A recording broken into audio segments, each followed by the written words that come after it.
So, talks in general at Cornell, I mean, they've had a lot of people come here and get booed. And Really? Yeah. I didn't know there were... this was like the first talk that I like saw advertised. Well, but in the history of Cornell, sure, they've had many people come here and get booed. And so, context, we were supposed to go for a talk from a little bit of a controversial figure, and the seats were full, so we didn't go. And the live stream was not on when they said it would be, so they the live stream was full. yeah. They ran out of space. Too many gigs of data. Yeah. Too many people. I wonder if there is a cap on live streams.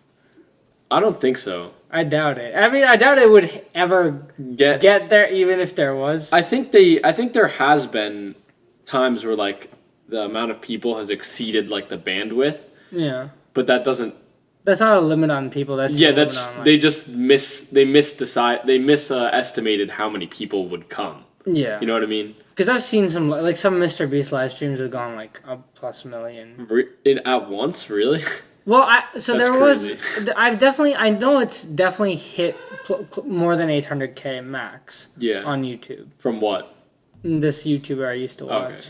But I would assume Mr. Beast live streams went higher. Probably. So, yeah, but anyway, talks.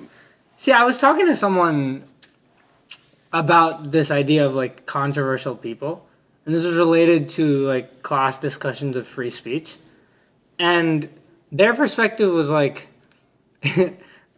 smart person. Okay, it's the rational. Yeah.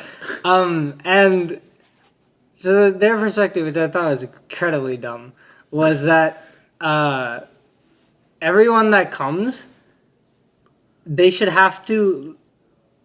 be forced to have the opposing view speak at the same event. No, I don't agree with that. Well, but that was the idea of like making it,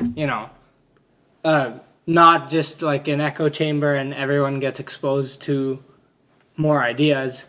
And so from a functional perspective, or from a perspective of the outcome, it does make sense to me in terms of like what would happen if that was implemented properly and everyone accepted it. Like, don't you think it would be better if? Well, okay, I do think it would be better if there should never be an instance where the opposing side isn't addressed. Yeah. But it is I'm sure in Michael Knowles' speech, he would talk about some of the things that the opposing would debunk. So sure. I'm sure he would. So sure. I mean, he might do a poor job of representing it. Yeah, but that's the thing. That's not the same as the person being there and saying. I guess he's the wrong person to ask the best. What's the best argument? Otherwise, he'd believe it. Yeah. Even in a discussion, you can probably steelman the person in front of you because you don't want to be an absolute, terrible person. Yeah.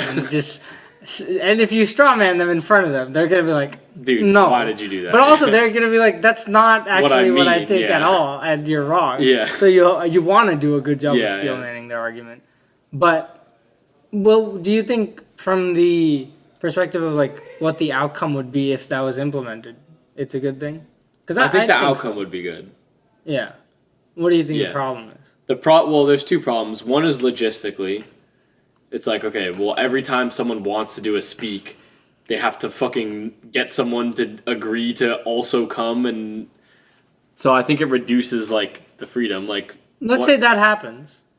If that's completely addressed. Yeah, so let's try and make it as functional as possible, right? Yeah. Like, so it's like they can speak, but Cornell, if Cornell can find the opposing view, then they have to have them on. Then it's more. What's the other reason? That like. Because I'm curious about like what we can think about this because it is interesting. Well, sometimes you're just going to hear one side, which I don't think is always a problem. Like if I think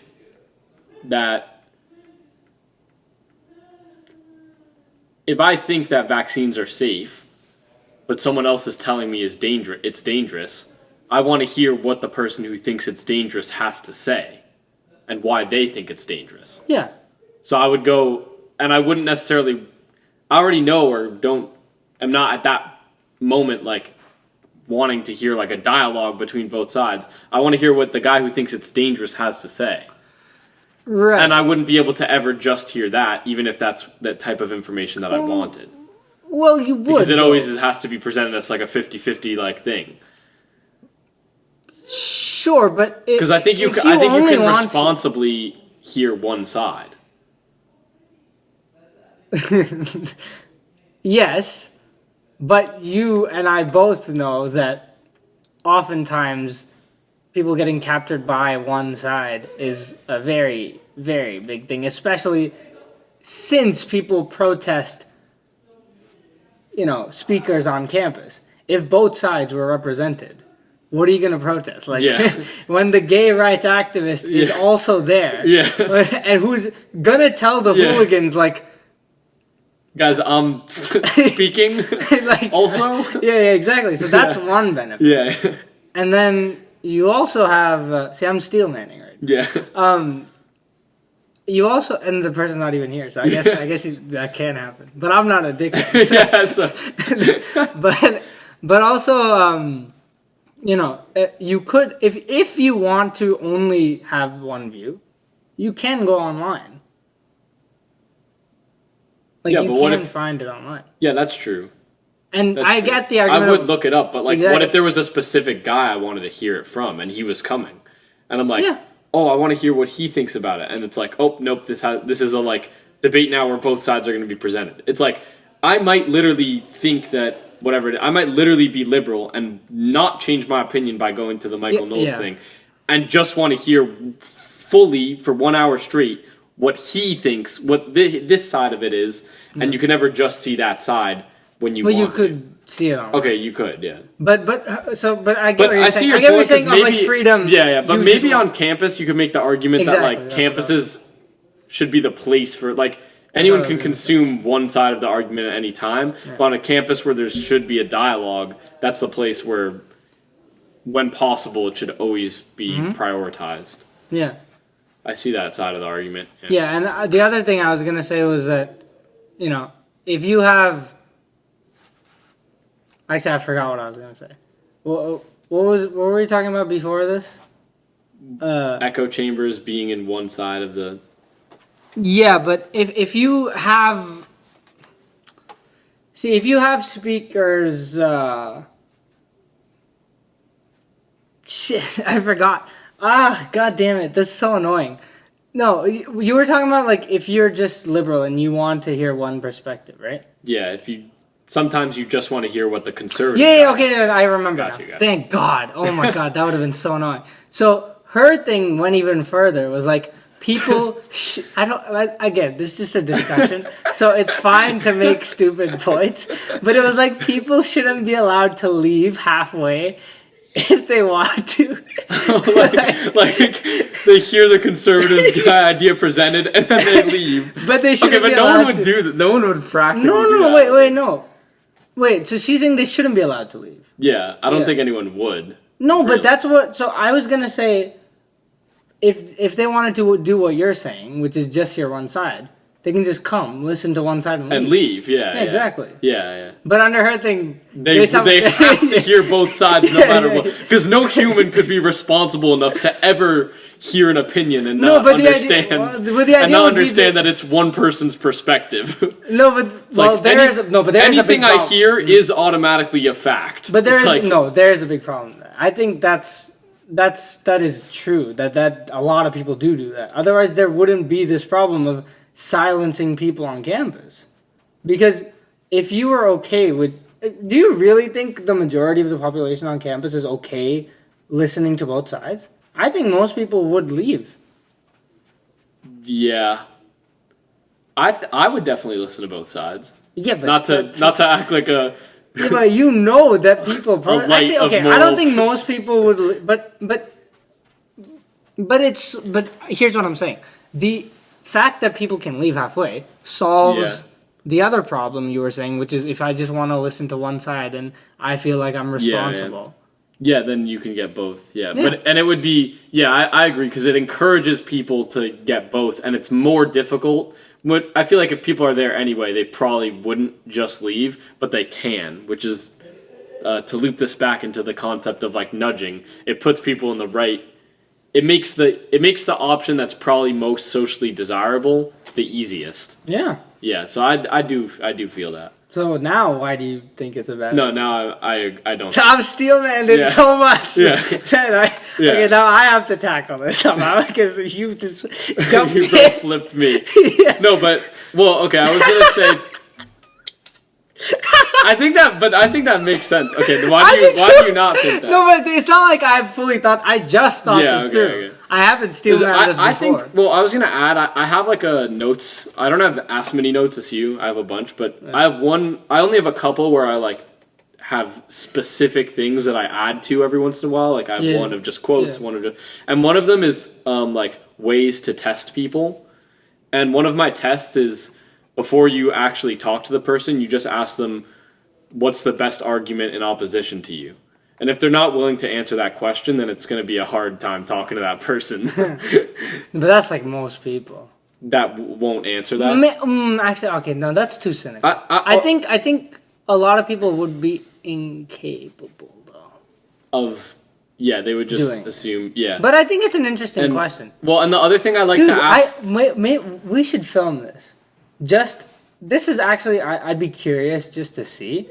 Yeah. Like, we should go and say, like... Are people open-minded? Or something like that, but... Yeah. Okay, but how would we structure this? Because it can't be like, what's your take on this? And then be like, what's the strongest opposing take? Maybe like that? Yeah. Like, how do you think... So what we're trying to get to is you start with something... You start with something maybe that they would definitely... That you assume they would definitely agree with. Like...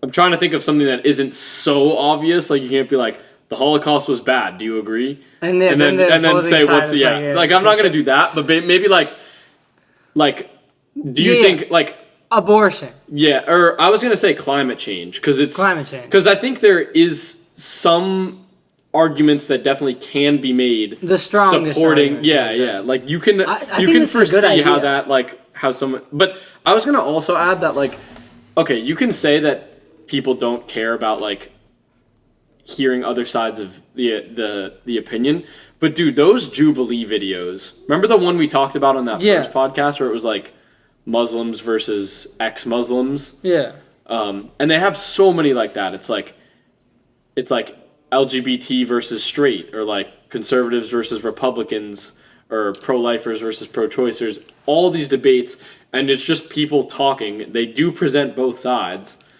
I feel like sometimes a little bit biasly. And it is for video, but they're getting they're getting paid. Okay, but I still think there's a huge demand for people seeing both sides. I think so. They get millions of views on those videos. Think so. People like to see. People don't just watch the echo chamber. No, I'm not going to pretend. But I'm not going to pretend that people don't also do that. But there isn't. It's not. I don't think people are always uncomfortable. No, I changed my stance on that.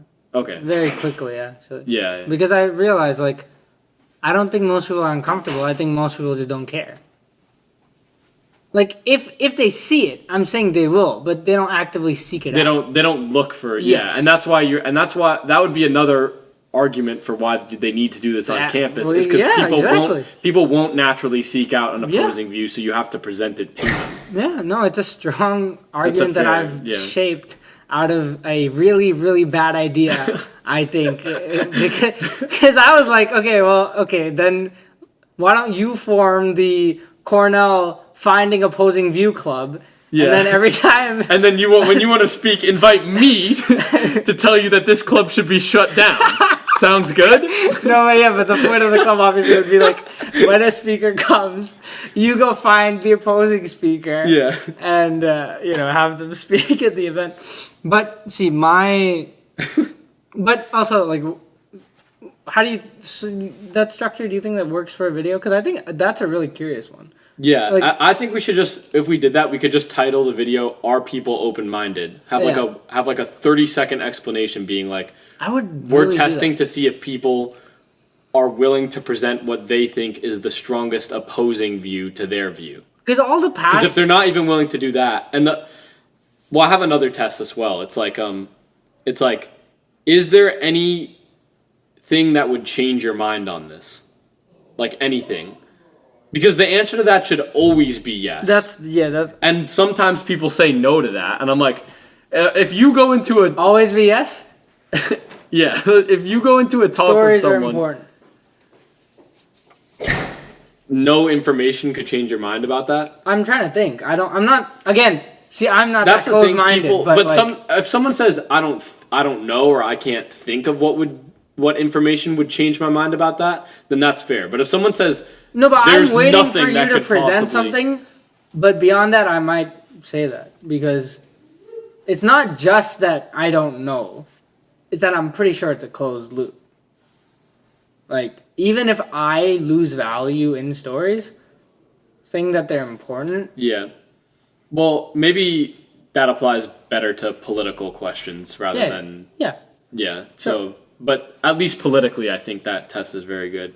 And even anything that there is discourse. I had a friend that asked...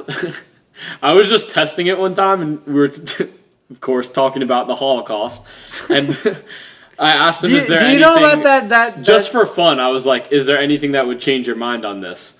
And he was like, okay, well, if there was, like, evidence presented that Jews are not people, then maybe... But other than that, probably not. We had a good run. It's like 6 episodes. Canceled, gone. It was a good run. Like this is the best time you could have picked to I know. to bring this up.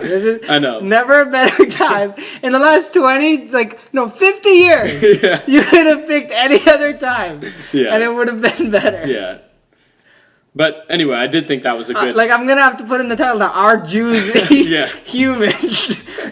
But I did think that was a good response, because even someone who could defend something so obvious and actually important to them and their own well-being could still be like... Could still give an answer. I know, but it's a little bit even uninteresting when that happens. I know that... Because I'm just saying, that example is so outlandish and... obviously doesn't even matter because it's like that's not even something worth considering. Really, it's a stoner argument. But because Jewish people not being human, it's why would they other than any other human beings, like it doesn't make any sense. What test? How could you falsify that?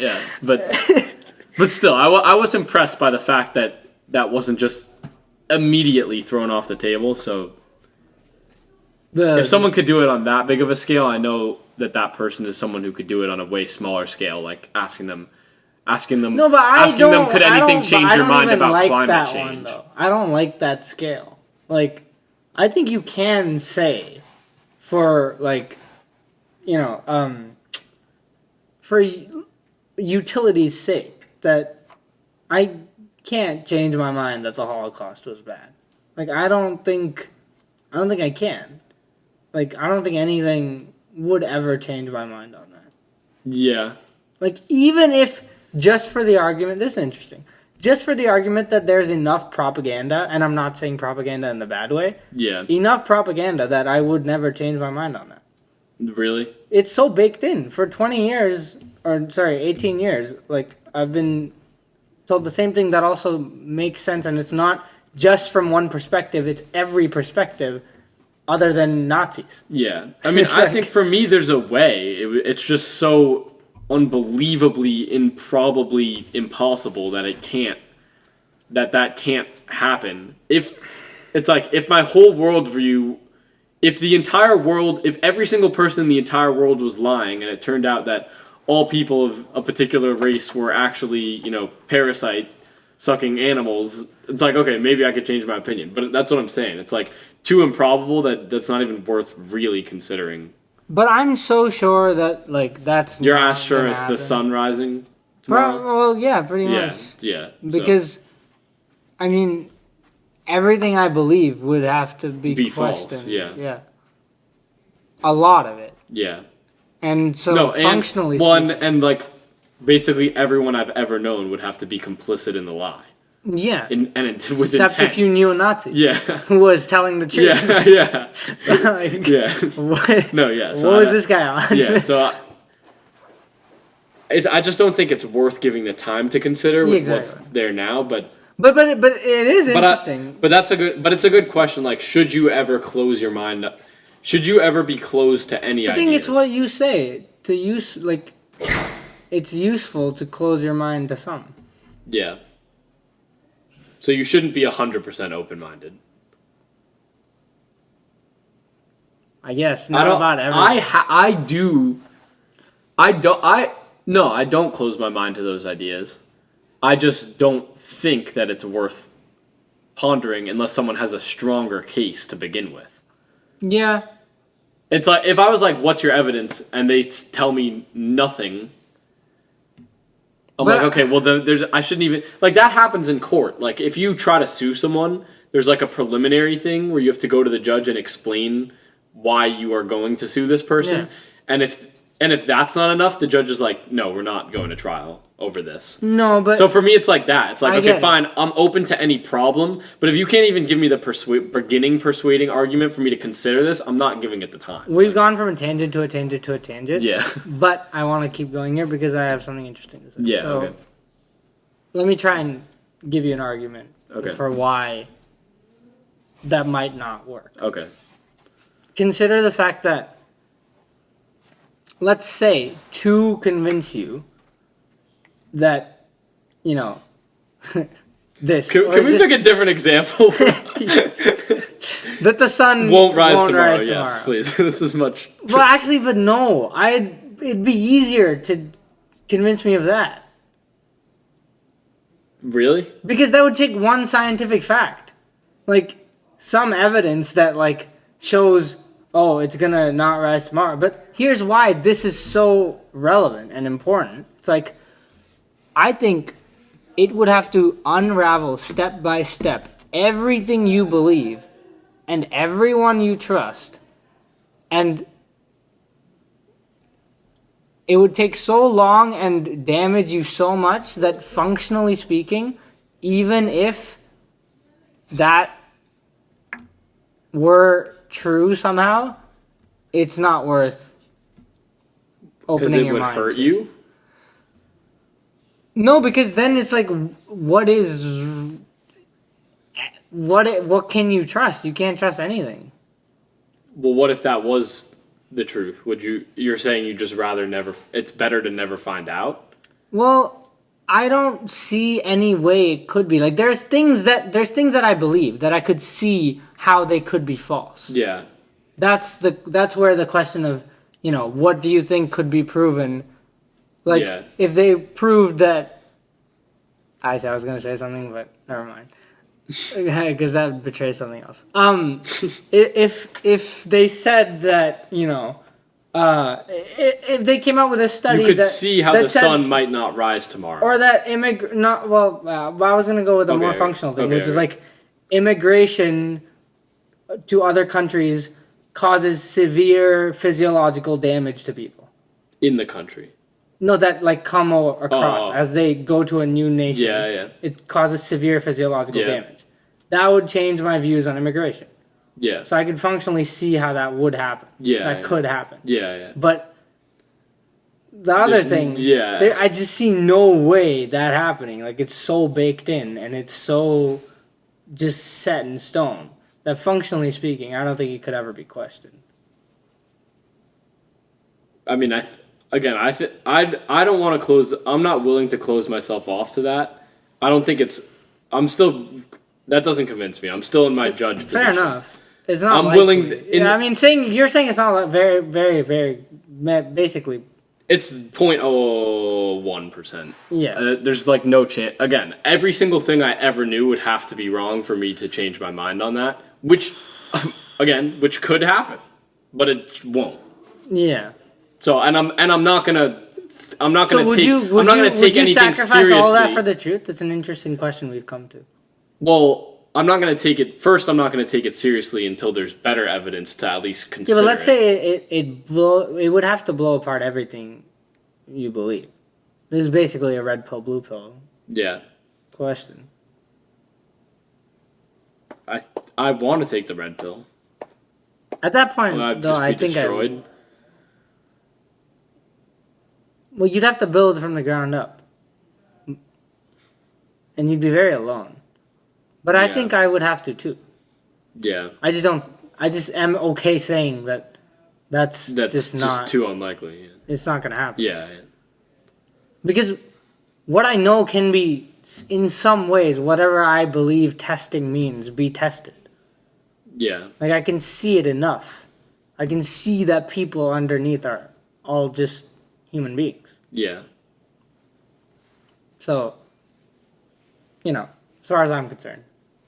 But anyway, coming back to the tangent before. Yeah. Yeah. Coming to the third tangent in the line. We're gonna go back. I got it all down. Okay. The video I think is actually a good idea because I really agree. I'd be super. Because it writes itself because all the other ones we've tried to do have kind of like relied. We have to prompt people, and it's also been like we really don't know where it's gonna go. No matter where it goes here, we have the video. Yeah. Like either people. So what would we ask? That's easy. Okay. Any we issue. Could come up with, no, because vaccines works. Yeah. Immigration vaccines works. is a good one. Yeah. Any conspiracy theory that's popular. Climate change is great. Climate change is good. Yeah, I think abortion. I think is actually good because that's a real like. But I think that one might be too split. No, but that's the real test. I think that's the real test. Oh, why? Because people are so like close to their. Yeah, and so. Yeah, I guess if it's climate change, you could give like some random reason why it might not be true. You could be like, oh well. But you have to actually. If I was a truck driver, I would lose my job if we were to fight climate change, so I wouldn't want to do that. Like you could give like an argument that doesn't really matter to you, and you don't think actually challenges your total opinion on it. But I feel like with abortion, you'd actually. That's what we're saying. Yeah. The strongest argument. Well, that would be, for me, that would probably be the strongest argument I would give to climate change. What? That, like, from the perspective of a truck driver, if I was a truck driver, like, I would be concerned about losing my job because of the different ways that we're trying to help the environment. But that's not the strongest argument against pooling money or putting money to stop climate change. I guess that's a personal you might say that it could have gone other places. Well, what would you say? That's interesting. I know. It would be that. But that's the immediate strongest one. There are bigger and more immediate problems that are more.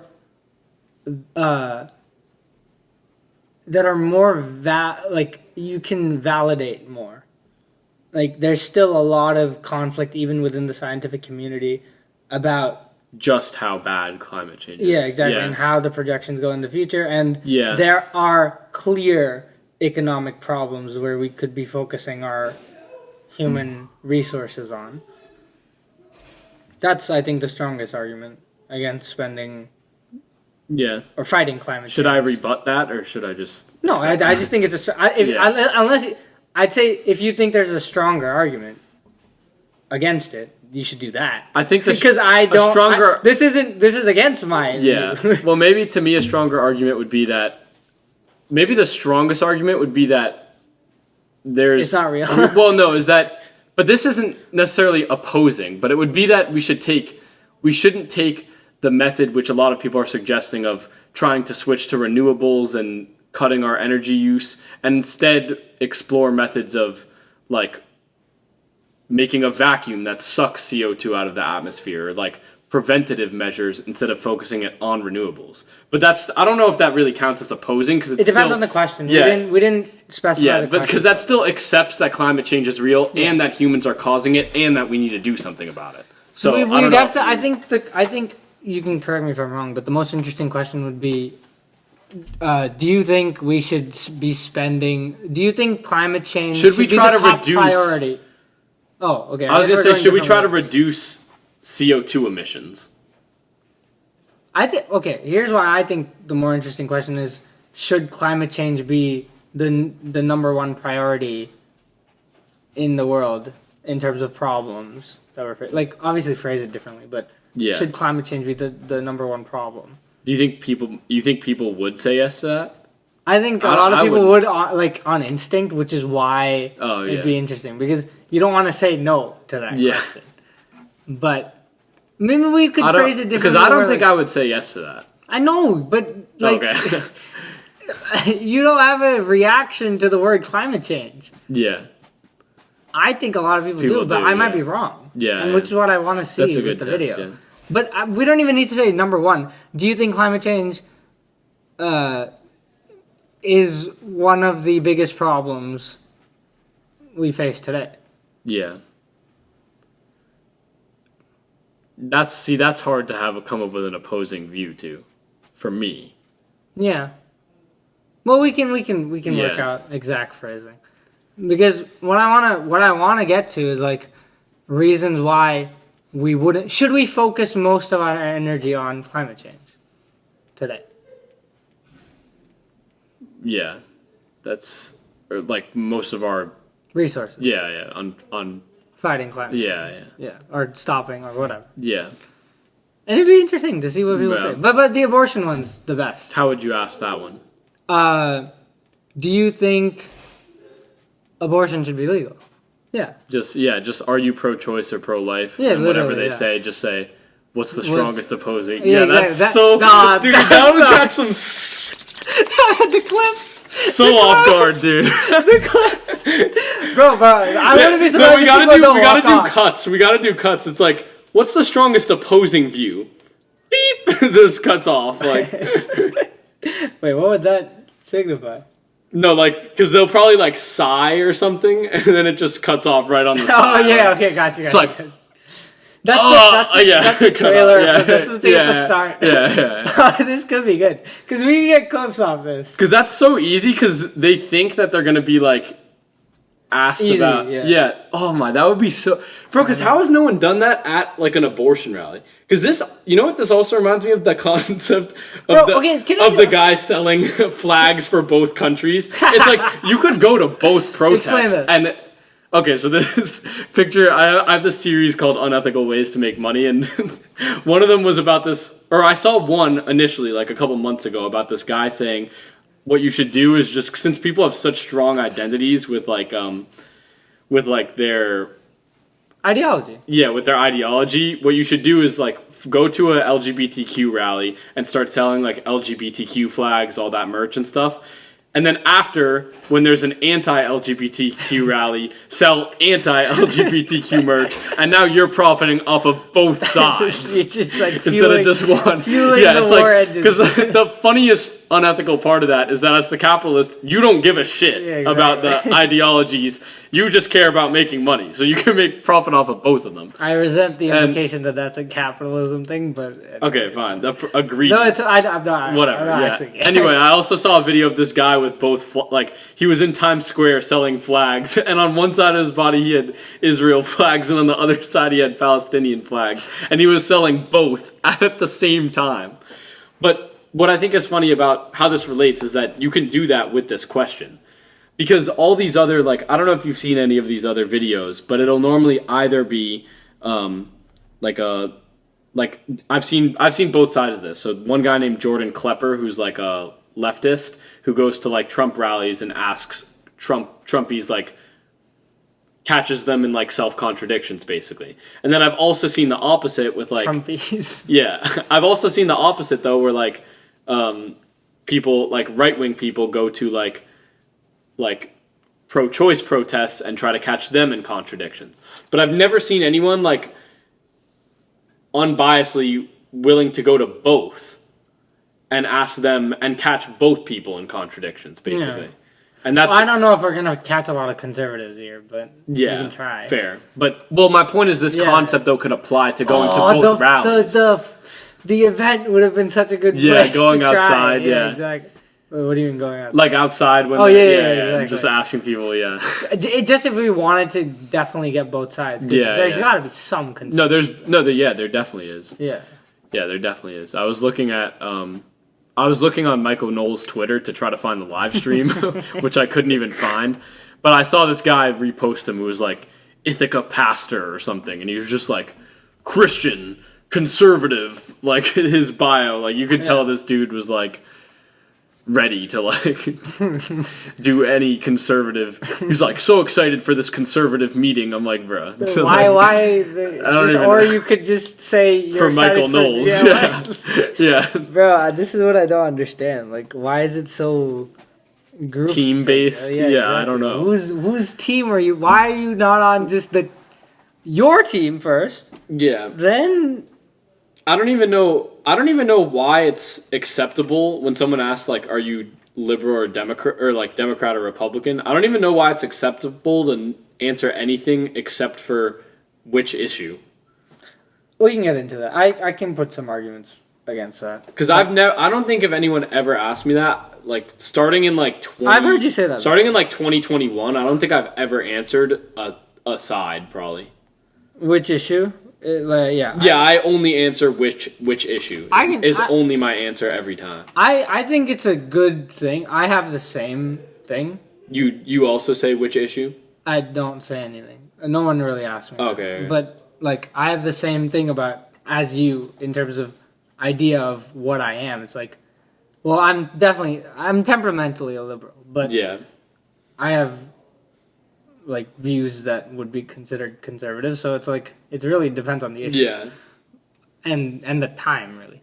But I can but you said why is it acceptable? I think there's a good reason why. But we should get to that later. Yeah, okay. Like we'll come back to it. Yeah, but same thing when someone asks me opinions on a person. I hate that too. It's like, huh? What are your opinions on Andrew Tate? Oh. I cannot answer that. Why? Because Because I'll be like, well, which thing did he say that you want me to talk about? Well, no, you can give an overarching opinion on someone. What? Like, okay, but... What? Wait, what do you talk... Like, okay, what's your opinion on your mom? Yes. Depends which scenario. Like, her cooking or her making me stay up late to do homework. Fair point. But also, like, I think with anyone else, you can give a biography. Yeah, that's true. I don't think it's the same. That's true, but that has happened to me though once, and that's what I said. I was like, well, what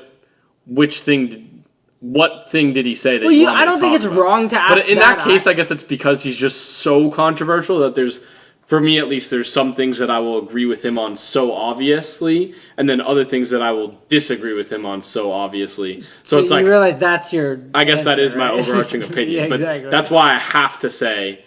No, you don't. You just say that. Okay, I guess but. I'm not saying you can't ask the question which issue or which thing about him are you referring to? I'm saying you can also I guess you could give a general opinion. But I think it doesn't mean enough. That's what most conversations don't mean that. That's true. But I doubt the person sat with you for half an hour. That's true. Yeah, that's true. Yeah, this is a problem. Fair point. Because if I asked you, I'm asking prepared for the 30 minutes that we're going to spend discussing. Yeah. Like, we were leaving Alex's place, which is the only reason we didn't talk about it more, but we talked about Tate for like 15 minutes. Yeah. So, it's different, but anyway, let's... Back to number 2 in the tangent. Yeah, I'm trying to keep it all in my head, but it's getting really hard. Because, so the video, I think it works. I agree. I think it could actually, like, change my perspective on... As long as we can, like... Because I think it'll be easier to ask, too. Because in the past, I was, like, unsure of what I'm asking, too, really. Yeah. But this seems like a very easy structure. Yeah. And even though we don't have it yet, like, easy to structure in terms of a video. Yeah. I think it would also open me up to... I'm very curious to results. Can people do it? Curious. Yeah, I'm very curious. I don't even think... I don't know. What other tests have been done to see if we should people have a are hypothesis open-minded? Too. We should. Yeah. But I'm trying to think, like, are there... I mean, we just don't know, probably. But how else have they tried to test open-mindedness? Well, I mean, the Jubilee videos aren't bad. Yeah, they're not bad. And they do get millions of views. I'm sure they've done psychological studies, too. Yeah, I know. We just don't know. But yeah, I know. We just don't know them, but... We can even cite them. I wonder if this is a way to test it that people haven't, at least scientifically, explored. Because it's like, how else do you do it? Like, survey? It's like, do you watch conservative shows? Do you watch liberal shows? Yeah. Do you watch shows that present both sides? They probably just ask questions like that, maybe. Yeah, that's kind of... It's not ever showing whether a person... Because someone is could... capable. Yeah, because someone could just watch conservative shows, but still be completely able to, when asked what's the strongest opposing side, really consider it. And really... It does seem like a more novel question, even if it's not completely. Yeah. But, so I was thinking, though, because honestly, this question means literally nothing. Like, I want to do it with you. Yeah. Pause. But who gets, like, if... This is not a real question. Okay. In a hypothetical world, who gets credit for that idea? Because... You're saying me or you? Yeah. Because you were the one that came up with the underlying substructure. Literally. Yeah. It's a reference to, like, someone who keeps saying that. You'll know if you... You'll know. Yeah, exactly. Cooper knows. Yeah. If he's watching. Yeah. If he doesn't send me a laughing emoji with this. Yeah, he's like, at 24:35, that was hilarious. I'll know he did laugh. Yeah. I'll know he didn't watch. Yeah. No, who else would be watching? I had 11 unique viewers. Really? Nice. On the last one. Nice. Well, but my parents were probably watching. So, okay, nice. I don't know.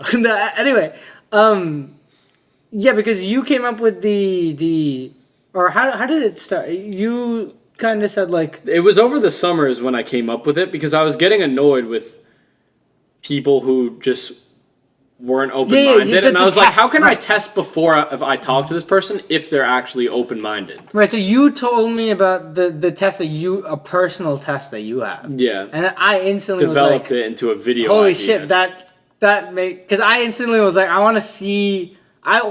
So my mind instantly went to, I would want to be a fly on the wall when you ask someone that. Yeah. And I was like, wait a second. Why not just record it? Yeah, exactly. Yeah. So, like, who would get credit for that? I mean, I guess whoever can click upload the fastest. But Yeah. Like, beyond that, if you were trying to decide, like, unbiased, because, again, in this scenario, it means nothing. I would say for that video idea, you would get credit. I've thought about talking about this idea. Like, I've thought about recording a video of myself explaining this idea and saying, like, if someone ever tells you to, like, to stop being closed-minded. Yeah. Because that's what happened to me. It was like, someone was saying, like, I hate closed-minded people. And then I asked them, like, what's the opposing... I'm like, could anything change your mind on this? And they were like, no. And I'm like, bro. No, it surprises me how much... I wanted to just make a video explaining that, but I didn't think about making a video, like, catching people with it. It's surprising to me how capable I am at considering it. Like just take the fucking, people speaking. Yeah, that we just did right now. Yeah, exactly. Like, I just changed my mind on it. and I called it a stupid fucking idea. Well, because the original draft was really, and I haven't changed my mind on that. It was really stupid, okay? That was such a stupid fucking idea. But, like, I shaped it, and it's still... And, like, I was able to steelman it. And even now I'm surprised. I'm able to do that because it's scary because it's, like, it's against what I believe. Yeah. And we'll get to that, too. Back to that tangent because I need to see how I will tackle it. We'll get there. But yeah, like I don't know if most people can do that. Well, what's scary is that there's a freaking dude who made a quote about this, which is that. But I don't remember who it is or exactly what he said. But it's like... Could you imagine, like, the quote that I say at the end? Is this one? It's the one where it's like... It won't be, though. It's the one where it's like, to consider... It's like, to consider an idea, you have to believe it's true at least temporarily. Or it's like, you have to... And that's what's scary. It's like, to consider any idea, to actually consider any idea, you have to believe... You have to... have the capacity to believe. Yeah, but you I have don't to. know if you need to. You need to think of it as true, and then think to be able to say that's bad. That's scary. You have to say, okay, this is true. I did have to what would arise from this being true? Yeah. So you have to actually consider this thing being true, which is scary to do, especially if it's something that you disagree with, or has negative implications for your life. You might get convinced. Yeah, exactly. So it's like I am more on the side of that now until I go back and see what I can do with my thing. Yeah. But if it was a more contentious issue that had impact on my life, like immigration, for example, or you know, I don't know, like minorities being allowed into Cornell. It's like if it was something like you'd have to truly consider the idea, like, or for me, I'll just do it for me. It's like, what if redheads truly are worse? And then you'd have to be like, you'd have to think of that as true, which would hurt you. And then you actually have to consider what would arise from that, which is, well, maybe then I shouldn't be, you know, if we're innately worse, maybe I should be doing these other things. Not true, I think. But the fact that you even have to consider it as true means you have to sometimes devalue yourself, which is really, really hard. I want to get to this later, but that makes a lot of sense to me because it kind of points to why I went into such a tailspin with regards to like free will and determinism. Yeah. I want to get to that later. Okay. We have like bajillion. Yeah, it's like we're almost done with tangent string 1. Yeah, string. Oh, yeah. Like the first multiverse tangent. Yeah. This is the. we gotta close off all the loops here first. But yeah, wait. Who gets credit for the idea? I think the most fair thing to do would be to be like 50-50, just because, you know, it was birthed together. Yeah. Well, that's interesting though. I was gonna point out, it's like, well, we both needed each other for it to become the idea, but that doesn't necessarily indicate a 50-50 split. I'm not saying it shouldn't. No. And there's arguments. I'm not saying we both had 50% input on it. Yeah. I'm saying it would have been 0% existence. Yeah. Without us. Well, so the factory owner and the guy who puts the pencil together in the factory, both of them wouldn't work without the other person. So that'd be a 50-50 split. Yeah, but I'm talking about fair. Yeah. Right? Like, so you think, okay, well, do you think it would be fair if that was a 50-50 split? I'm just making that distinction first. Okay. But it's an interesting question, though. Because that does bring up the argument of it's actually how complex the labor is. Yeah. And who can do it. Which is actually more valuable. And you would say the pencil person is less valuable because no, I don't think that's a very replaceable job. Yeah, there you go. Oh, yeah. But are you replaceable? Maybe, but we don't know. Is the factory owner replaceable? Or, oh, you mean me with the idea? Oh, yeah. Because the factory worker is replaceable. Yeah. But I don't know that you are. Yeah. Like, someone else maybe could have... What we would have to do is somehow have a way to know how many people would have came up with your idea and how many people would have came up with my idea. Yeah. And then measure which people would value us higher, and then but that's just not practical. So let's just go 50-50. Yeah. Ignoring the fact that I'm right here. Yeah. No, that was an interesting argument that you brought up because it does point to the idea of like when does fairness kick in, but with this case we can just sidestep it because it's like, well, I don't know if someone else would have. That's why I'd be completely willing to be like 50-50 in case mine is lower than 50. Well, I mean, yeah. It's like we sent it to the psychologist. We've done the analyses, and Bennett, you are actually 49%. If the video pops, so can I put it on Notes of a Cornell student, or do you want it for like? Do you want the clips? Do you like? I mean, we can just talk about this now. Honestly, no. If it becomes a very, very popular idea, like if you did it on your channel, and it became a very, very popular idea, I would be happy enough just seeing the fact that millions of people, I doubt saw a new way to like. Test people's... And I'd be very open to you doing whatever you want. Yeah. If you wanted. No, I would be fine with you making the video on that. And I trust that, like, if you were asked on a podcast, how did the idea arise? You 100%. Like, yeah, exactly. So no, because that's also, first of all, even with me. As long as you didn't do that, that's just like disrespectful. Even selfishly. Other than that, I would be like fine with you doing. Even selfishly, this is a much better story. Yeah. Like, even for what I want. Yeah. Even if I wanted to be like just what's the best thing for me. Yeah. This is a much cooler story than I just came up with it randomly myself one day. Yeah. My friend suggested this idea and it sparked whatever. Well, we were on a podcast and we were talking about all kinds of shit, and it, the tension of ideas, which is what I truly believe is one of the best, most special things in the world, which is the underlying substructure of my, genuinely, it's the underlying substructure of my love of free speech. Yeah.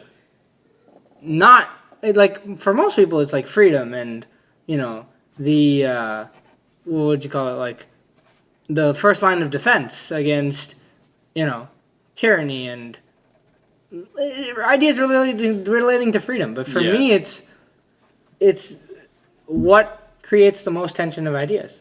Yeah. Which would be having both both sides in the events. Yeah. Actually, I guess we are back to that now, by the way. Which is how we started. Yeah, well, it's a great segue. So, trying to argue what my initial thing was, because I just said that my higher value is tension of ideas rather than freedom. Yeah. Which freedom was going to be my argument, actually. Okay, so here's what I was going to say. So the argument is that you should have, if you have an event, you should have the speaker, and then you should have a speaker that would oppose the ideas within that speech, speak at the same event. And to make it a little more interesting, they don't have to have the speaker, but if we find one, then you have to. Yeah. And you have to open a spot, too. It would be like, you have someone speaking, we are looking logistics, for all work. Yeah. You don't have to force anyone to stay. They can leave if they want to. How the hell am I going to oppose this idea? Well, I have an opposement also. Okay. An opposement? I don't think that's I have an opposement. You could say appointment. You could say that people's attention is limited and you're detracting from the main speaker, because if someone only has an hour, they go first. But then they don't get to do the whole hour. Or the speech turns into 2 hours. Yeah. Okay. Yeah. Okay, fair enough. But then one side will always be very highly disadvantaged, and the person that goes for 1 hour straight first before the second person goes. Okay, is it more interesting if we go, like, the event has a certain amount of time, and it's halved between the two? If it's halved, then I think there's an argument to... See, but I don't like the attention span thing, because it's like... Well, it also ruins the interestingness of this argument. No, but I don't think, well, I think... It gets rid of the attention span argument if you say it's the same amount of time, it's just split between the two people. Why? Because you wanted to hear Ben Shapiro talk for an hour, now you only get to hear him talk for 30 minutes. Exactly. Your attention span's fine. No, but you wanted to... That has nothing to do with attention spans. No, but it has to do with... preference. Yeah. Yeah, but... But I'd be annoyed. Sure. That's an argument against. Sure, but you know who else is annoyed? Everyone that thinks Ben Shapiro shouldn't speak at the school. Yeah. Why are you making me still defend this? I don't know. It's like, it's so annoying. But no, but I get, I know, I'm joking. I want you to keep going because it's fun. Like, yeah, I think that's completely valid. Like, saying your annoyance is not. Yeah, it is a valid thing. Like, I think.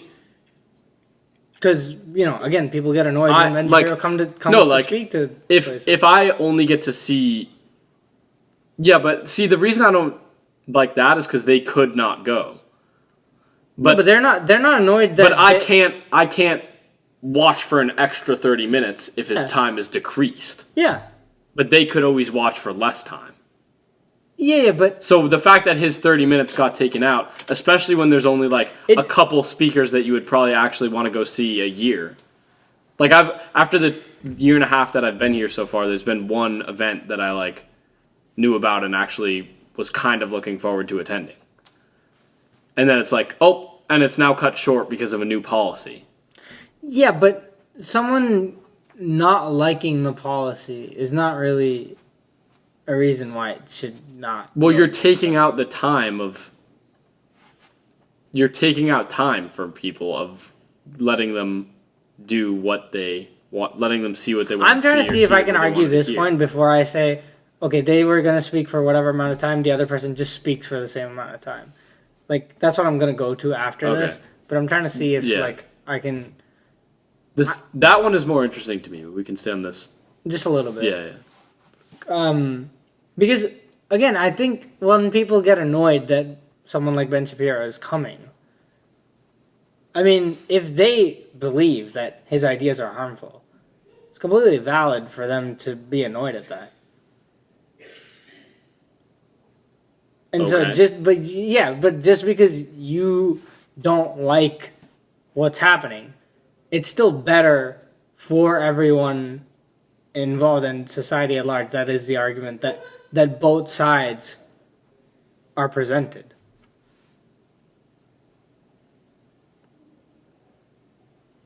I don't see how that argument wouldn't point still towards the 2-hour solution. No, let's say there's a limited no amount of option. time. There's a limited amount of time. There can only be 1 hour at the speaker, and you either have to split it. Because events usually are time. Yeah, you either have to split it between two opposing ideas. We can go to both things. What about this? What if it was like 3/4 of the idea? You get 3/4 for one person and 1/4 for the other. And then when the opposing side speaker comes, then it's just making it more complicated for no reason. Because the reason is that it's a compromise between the people getting to watch more of who they came to watch and that person's time not getting limited, but also keeping the ideas, but also making sure the opposing side that's a compromise. Like, I want to talk about the tension of ideas here, which is that should people be exposed involuntarily, kind of? Should they be at nudged? Any level? Should they be nudged? Yeah, because I think that does make some amount of sense, but at the same time, a speaker might not want to speak for only a quarter of the time the other speaker gets to go. Like, they might want to feel, that's a perfectly valid argument. Yeah, exactly. Equally represented. Just because Cornell is saying you're coming as the opposing doesn't mean they feel like they're coming to just talk. Yeah, exactly. Yeah, I think that's I don't think you can do that. Yeah. Because imagine Sam Harris is coming and then you order JP for 15 minutes. It's like what? Yeah. What do you mean? That's fair. That's fair. Are you all working for Kathy Newman? That's a completely fair point. Yeah. See, but this is cool. Well, I have another question. This is so cool. Yeah, this is interesting. Not this specific. This is also interesting, but the tension of ideas. Yeah, I know. Neither of us could have thought of any of this by ourselves. For me, it was just stupid idea. Yeah. Move on. It still was dumb. Okay. But anyway. Yeah. Well, I was gonna say. Also, if you wanted to emphasize the tension of ideas part, do you think it would also be important for there to be a time where they discuss? Because do you really think that 30 minutes each talking without even addressing what the other person says is tension of ideas? Can I propose we get into that logistics? After? Yeah, you can. Because that's actually really interesting. Proposal accepted. That's actually really interesting too. Yeah. Because we don't even know. Well, it talks about the necessity of exchange of ideas, but let's say at this point, it's just that, right? Speaker comes, then the other speaker, because they might not be willing to talk to each other. Yeah, that's possible. Yeah. There you go. That's a scenario. Well, it's a pretty bad tension of ideas. It's pretty low open-mindedness and bad tension of ideas. I care about the tension inside the people's mind. Okay, fair. That's what I care about the most after the event. Yeah. Okay, fair. I also would like them to speak to each other. Yeah. But... Yeah. I mean, I can see both sides of it. I can see why you would be annoyed, because you wanted to see your person talk for an hour. But maybe you should and I could see... open to listening to the other side. Now you could say, but what if someone saw that and they were like, "Oh, come on! Like I wanted to see him for a full hour, and I'd be willing to watch an hour of Trevor Noah after on YouTube if it meant I get to watch an hour of Ben Shapiro." Yeah, but you can't have everything, and it's like a weighing of benefits versus costs, right? And it's like, let's say if we did have this, would it be better for what? The outcomes, the outcome of it. You're just saying, does the added tension of ideas justify the lost freedom? I guess, yeah. Yeah. I think if it's an hour and it's split into 30 minute, no. If it was 2 hours and it was split into like an hour, I don't think anyone does an hour. Yeah, I don't think. Anyway. Yeah, let's say an hour. So I'd be more willing. Then I'd be willing to do it, I think. Okay. And I agree because on college campuses we can use this space for talking about that. So have we settled? Yeah, and you can watch the full 2 hour thing on YouTube by yourself if you want to. Or you could go to one of his live discussions at some place other than college. Yeah. So settle that. Yeah. We've settled this side of the argument. Okay. God. Zoom out by one lens. Yeah. The other side, I think, well, we've already talked about it. It's related to freedom. Yeah. Now, is a campus better if it forces events to have other sides speak? You know what? Even though I said tension of ideas is my highest value, I'd say no. Why? Wait, forces as opposed to trying to get someone? Trying to get someone, but the idea was if we find someone, you get forced. Okay, yeah. I think you don't force. I think I would be in favor of encouraging as much as possible the speaker and creating an environment where, that is the norm. Yeah. What it should be is once you sign up, then you tell the person, great, and we have blah, blah, blah lined up to go after you. If you'd like to make a rejection, please put in like a letter explaining. Nudge them. Yeah, exactly. You have to reject Not forcing anyone. From the Committee of Free Speech, it's like, okay, I'm going against free speech. It's like... No, but because I did say my highest value was, but that doesn't mean because this one completely does away with freedom. Yeah, you'd rather, it's like if you're sacrificing 100 freedom for one, Well, it's not one. I'd say it's 100 tension of ideas. Because it was 0 before. Oh, well, was it 0 before? Michael Knowles had no one coming after him. But you think it was 0 before? No, like, tension in terms of added tension. Because tension of ideas... In terms of added tension. Okay, fine. Like, from the... But it wasn't 0, but I want to specify it. Do you think it was 0 before? Like, if you go to watch a conservative person talk, and they're going to talk only about conservative ideas, is the tension of ideas listening to that 0? Not. Okay, but I meant, like, added... Just making sure. Yeah. I'm trying to look at the difference between having someone else and not. Yeah, exactly.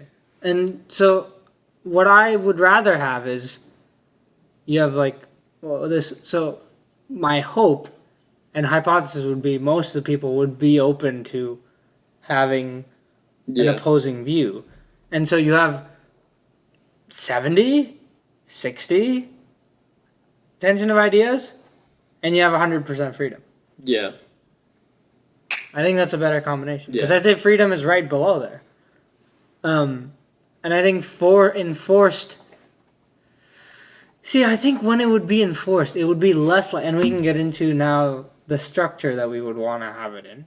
Yeah. I think enforcing it would you wouldn't be able to reject the opposing speaker? Yeah, that would actually be less likely to facilitate the discussion that we're trying to talk about now, which is speak for 45 minutes, and 25 minutes.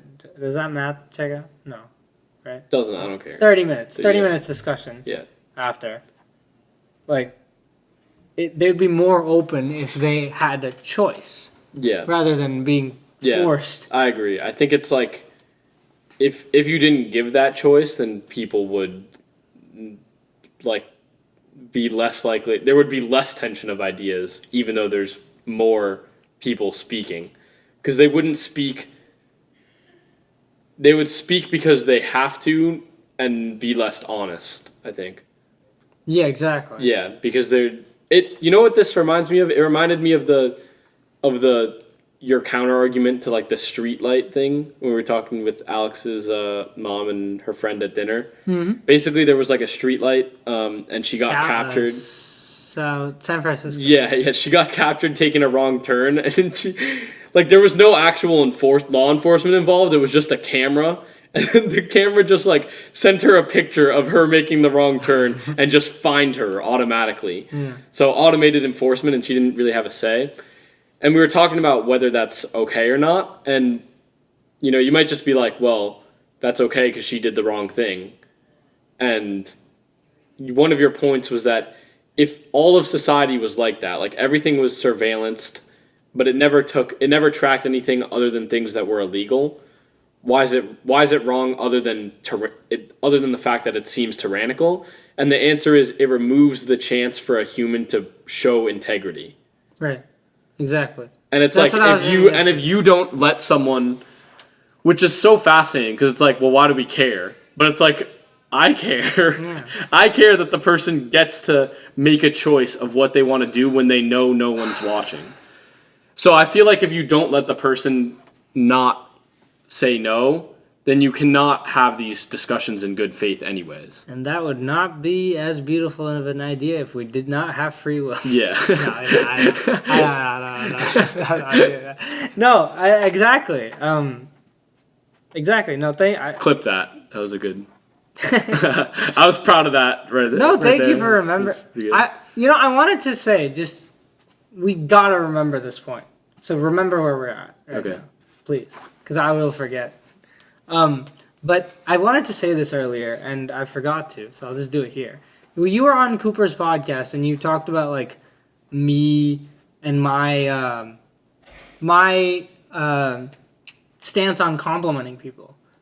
Yeah. And how when I just have a thought, like, now that I've thought through this, is like, if I want to compliment someone, like, I have a real problem giving fake compliments. Yeah. So to compensate for that, if I genuinely feel like complimenting someone and I feel a little uneasy, I go out of my way to do that compliment. Yeah. And when I saw that, like, it made me really happy that, like, you remembered that. Yeah. And so I'm gonna give you a compliment. It's like, thanks. I really appreciate you, like, remembering stuff like that because. Well, I do the same thing with, like, your ideas. And most people's ideas, like, I remember the stuff that they say genuinely. Yeah. And I feel like people don't do the same a lot of times with me. And, I just really appreciate it. Thank you. So the same thing with this traffic light idea. Like, I really appreciate it because it makes me feel like, okay, that was a conversation that stuck. No, well, bro, that idea actually did really stick with me. I don't know if I brought it up any time after that, but I was thinking about. We were kind of going like. I don't know how it never occurred to me because I always had an intuition that it was wrong. Besides tyranny, but I was like, well, why? Like, why is it wrong? And then when you said that when you were saying that it's like because you don't let the human make the choice when no one's watching, I was like, that's why. I was like, that's the reason that it feels wrong. And it's like when society has zero integrity, you have no chance to display character. But it's so interesting to me because it's like, why do I view that as more important than people actually just doing the right thing? Because doing the right thing doesn't mean anything if you do it for the wrong reason. If you couldn't do the wrong thing. Yeah. It means more when you make that choice.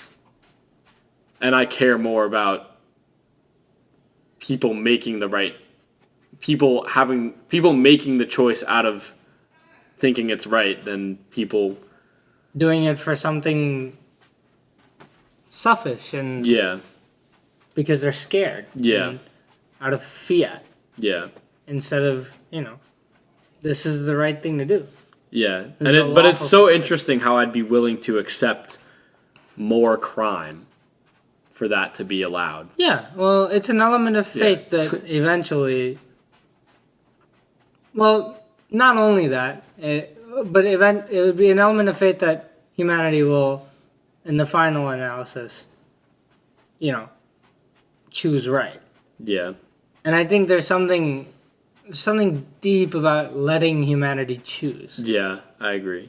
It is really related to that old thing, like, when, the easiest argument when we were young for God was like, well, God can't, why would God allow so much evil in the world? Like, God can't exist. It was like, because God lets human beings choose.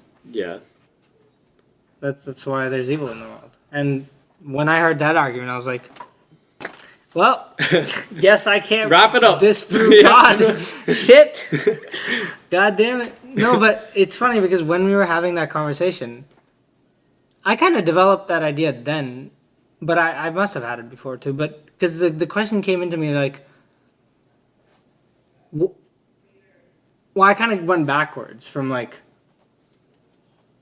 why should we allow people to do bad things? It's like the case for being able to do the wrong thing. Yeah. How can you justify this? How could there be a case? And I was like, because that's what you posed. You were like, if there was a society that could surveil everything, and they wouldn't be in like your private conversations, they would just know for sure whether or not you committed a crime. Yeah. Would you be okay with that? Yeah. And I'm like, no. But I'm like, it's like why? Because I suck as a human being. Yeah. No, that's not true. Because I need to have the choice. I need the freedom to make that choice for myself. Yeah. That's how you become a better person. That's the true mark of a better person. It's very much related to the idea of sword keep it sheathed. Yeah. Well, you're talking about I'm talking about the age-old idea. Well, warrior in a garden, gardener in war. Exactly. A weak person isn't virtuous. Yeah. Be a monster, then learn to control. Yeah. I thought it was on like an academic stage. Michael Knowles. I'd say it. Type beat. No, but yeah, I know. Type beat. I was fascinated when I heard that the like saying that the meek shall inherit the earth is like, you know about this? I heard him talk about it, but it didn't make much sense. Is mistranslated, and people think meek means weak, but it means the same thing as a person who has a sword but chooses to keep it sheathed. Right. And it's not just like weak, useless people that will inherit it. Like it's not the person who had no choice of other than doing the right thing who will inherit the earth. It's the person who had the choice and chose the right thing. Yeah. That's such a good connection. These ideas are so deep. Man. That's such a good connection, but it's like I never really heard that idea of the warrior in the garden theme idea related to doing the right thing to surveillance. That's very interesting. Well, they're not exactly the same, but they're mirrored. Like they're unintuitive in the same way. Yeah. It's rough, but it's beautiful. Like, I mean, you could argue that. Yeah, it's someone isn't moral based on what they do. It's based on what they could do. Because the argument is, it would be better if there was no crime. And it's like, what do you give up to get there? Yeah. Might be everything. Yeah. Yeah, anyway. What was the tangent before this? I don't know. That was a pretty good yap session. I told you to remember, but I don't blame you for completely forgetting where we were. But we were trying to finish. We can backtrack from the talking about free ideas. I guess we were going to say, does there need to be discussion for there to be what was it? Well, I thought we were talking about or going more into the structure under which we would now want to So that's what I was saying. Well, like on the stage, does there have to be a discussion, or is two people talking one after another, not even addressing what each other said? I think it's better if they talk. It's better, yeah, probably. Yeah, but I think that conversation is multiplicatively better. What do you mean? So like it's not just like when you change from like if you're an audience member watching and both people are in real time addressing each other's ideas. Yeah. I think that's way better for what is the term? Not free thought. Not exchange of ideas. Tension of ideas. Yeah. It's way better for tension of ideas than. Yeah. But you're not going to get as in-depth of a perspective from either of them. That's why I think, like, maybe, like... I think... Okay, so this is interesting. If you could only have one, I think you're saying Discourse. Discourse. I'd take Discourse. Now, for the best thing, my proposition would be maybe, like, 15, 20 minutes. Like, be, like, 70% Discourse. 30% them presenting their ideas first, just so people understand. I think the Jubilee representation is nearly perfect. Like there was also. But they don't have people talk. There was two. They do. But I'll tell you how they do it. There was also a Vox video, I think. I know Vox. No, but they had like They had a fascinating. Oh no, it was Vice. It wasn't Vox. It was Vice. But they had a fascinating video as well. They had like. Two of them. One was like a bunch of dudes talking about like masculinity, and a different one about a bunch of girls talking about feminism. And they had like a discussion moderator, and they would ask a question and ask like what people think of the ideas. And they would normally start with like the anti-feminist and then go to the feminist, and they would just say their position. And then they would if someone had an objection or a disagreement somewhere, they would sort of let the person interject. Mm-hmm. And so it's people saying what they think, but the interjection is allowed. And with the Jubilee videos, it's like they have people talk. They'll like ask a question. It's like, step forward if you believe that, trans women are women, something like that. And then only the people who believe that step forward. Then they discuss first, and then they bring in the new people into the discussion. And they also have some short clips cut out, like after a person talks, they might have the person talking like one-on-one with the camera and like explaining their background. So they might say like, "Oh, I do believe trans women are women," blah blah, and then it cuts to their scene and they're like, "I grew up in a Christian household," like blah blah blah. Explain the background, Yeah. And those I think are both very very effective. Those are like optimal for hypertrophy. For me, like when I watch that, I'm like, this is extremely hard to stop listening to. Yeah. No, it's always interesting. That's why podcasts are so fun to listen to, especially when there's a good discourse. Yeah. Like those are the ones that really make me happy. Yeah. And especially when there's like obvious love and respect. When like two friends are going at it, but like not aggressively. They're just like, well, no, it's like a good sport boxing match when you watch that, and then. But at least boxing, it's like after two MMA artists like fight, and then they like hug at the end. Well, but at least that's it's different. Brutal. It's different. It's like, but that's a different way of beautiful. But like this, it's just like. You're just wrong, but I still love you. Yeah, It's awesome. Yeah, I love it. It's one of my favorite things to see. Like whenever I like stumble upon one of those through my rabbit hole of podcasts, I'm like, oh, this one I have to like sit down and watch. Like there was one where Rogan was with these two guys who he talks to quite often. They have this theory about like an asteroid impact that was like 12,000 years ago that wiped out an advanced civilization. Like not more advanced than us, but more advanced than was thought to believe. Yeah.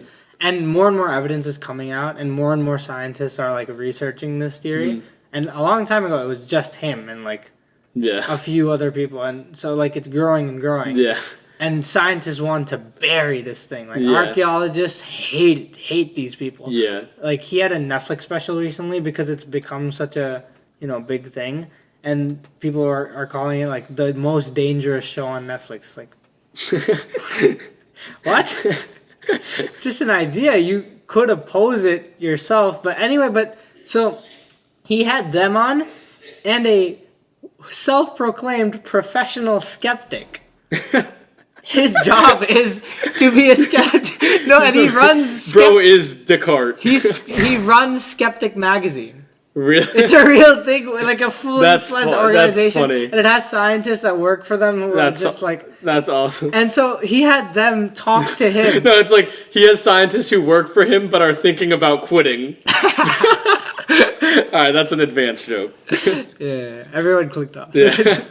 No, but because they understood the joke and didn't like and it. hated it. Yeah. And were skeptical. Okay, no. Oh my god, he got you. No, but this guy had also been on the podcast a few times. I hadn't seen any of those, but then but they'd mentioned that they were gonna do it, and I'm watching these in the future, right? Like, as in like this happened many times ago, but I was following the stream of podcasts, and so the one they did before these four were there, where it was just these three. They were like, yeah, we'll have them on. And I was like, oh, please tell me that happened. Yeah. And then I looked it up and I was like, oh my god. Yeah. And it was as good as I thought it would be. Like, there was a lot of tension. There was a lot of like actual tension of like arguments and insults. Yeah. But at the end of it all, they were like, respect. Yeah. Like he brought in one of his scientist people that, thinks they're both wrong. And they both started talking about like science things, and I had no idea what the hell was going on because I don't know what geology is. Like, I don't know how anything works in that. But it was just like, it was cool to see because they got heated, but then it simmered down and they were adults about it, and they were like, yeah, we respect each other even though we think you guys are completely fuck you, wrong. Yeah, but exactly. I respect you. Yeah, exactly. You're an idiot, but I respect you. It's just really cool. Like, there's many examples of that, but that's just one of my, like, I was really excited, and it was as good as I thought it would be. But anyway, our perfect format for how many times are we gonna come back to this? For discussions on campus, like, I think the Jubilee format is great. I really, really like it. That's not practical if it's not a video, but the Vice format is completely practical. The Vice video was like, what's the Jubilee format again? It's like, step forward if you believe this. No, but you can't have that with two people who are there to speak. This doesn't make any sense. Oh, we're talking about the thing for just two people. Yeah. Okay, fair. Like, an event. Like Michael Knowles, for example. Let's just take him. Like, and the person that comes to... I don't really know who's liberal media. Like, I just said Trevor Noah. But he's not. He's a comedian. Yeah, I know. Well, that's fine. Trevor Noah. Yeah, who is liberal media? Are we in an echo chamber? I mean, CNN. Yeah, but that's me. That's the news. Like, the Daily Wire isn't news, is it? Like, well, that's the thing. More conservative ones are more independent from the news. Yeah, but there's got to be some liberal. Well, like Young Turks. Oh, yeah, fine. So Young Turks come on. I haven't actually seen anything from them, but I've seen some. Them. Yeah. Young Turks. Bill Maher, I think. Bill Maher, yeah. Okay. Yeah. Bill Maher comes on after Michael Knowles. Yeah. And so I think have them both speak for like 15 minutes. Mm-hmm. And then 70% is them talking. Yeah. Why not just the whole thing facilitated by a discussion? Think there's some value in getting. Well, also, do you want someone being the discussion moderator? I think so. Okay.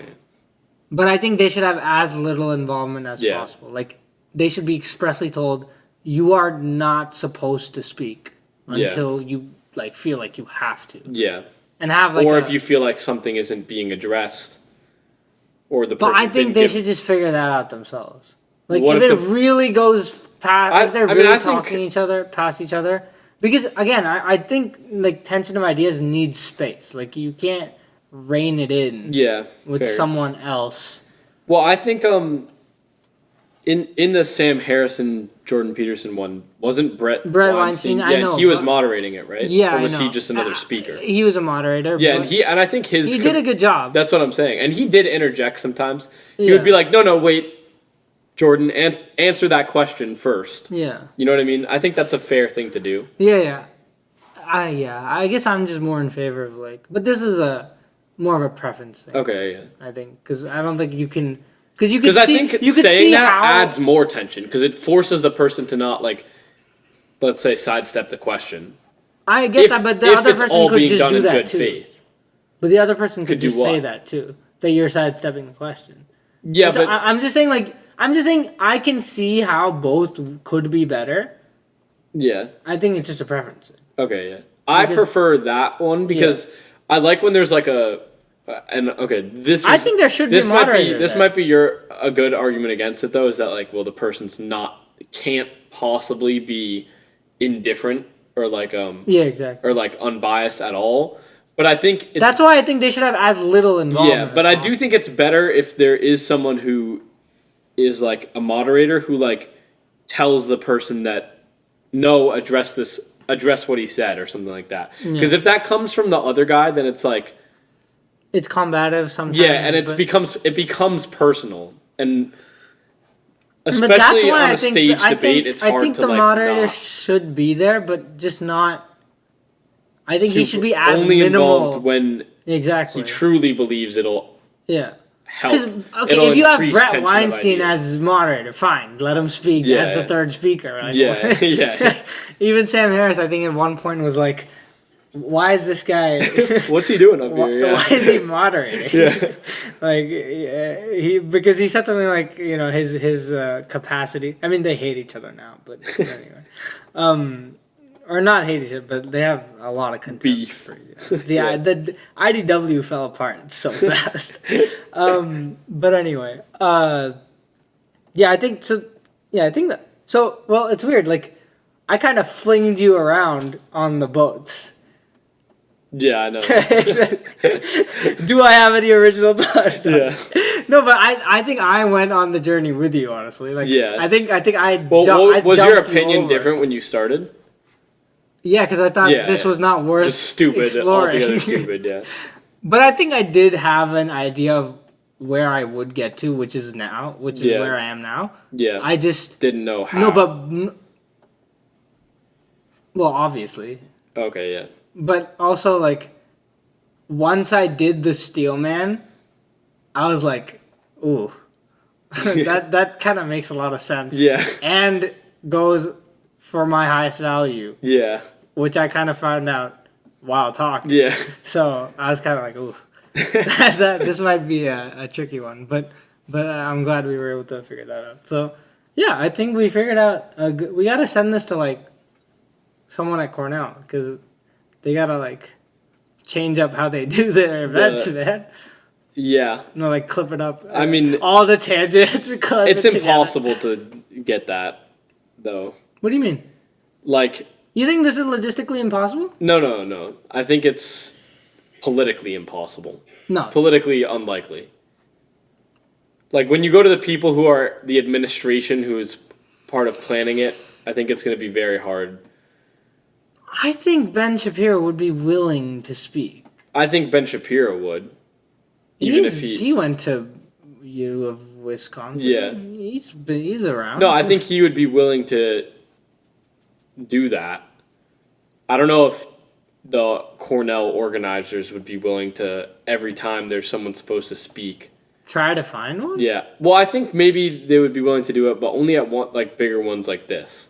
Yeah. At least, we can make some changes. Well, my guess is they probably I don't know actually, but my guess is they probably have actually a decent amount of speakers come. At least some that are probably most of them are just way less known.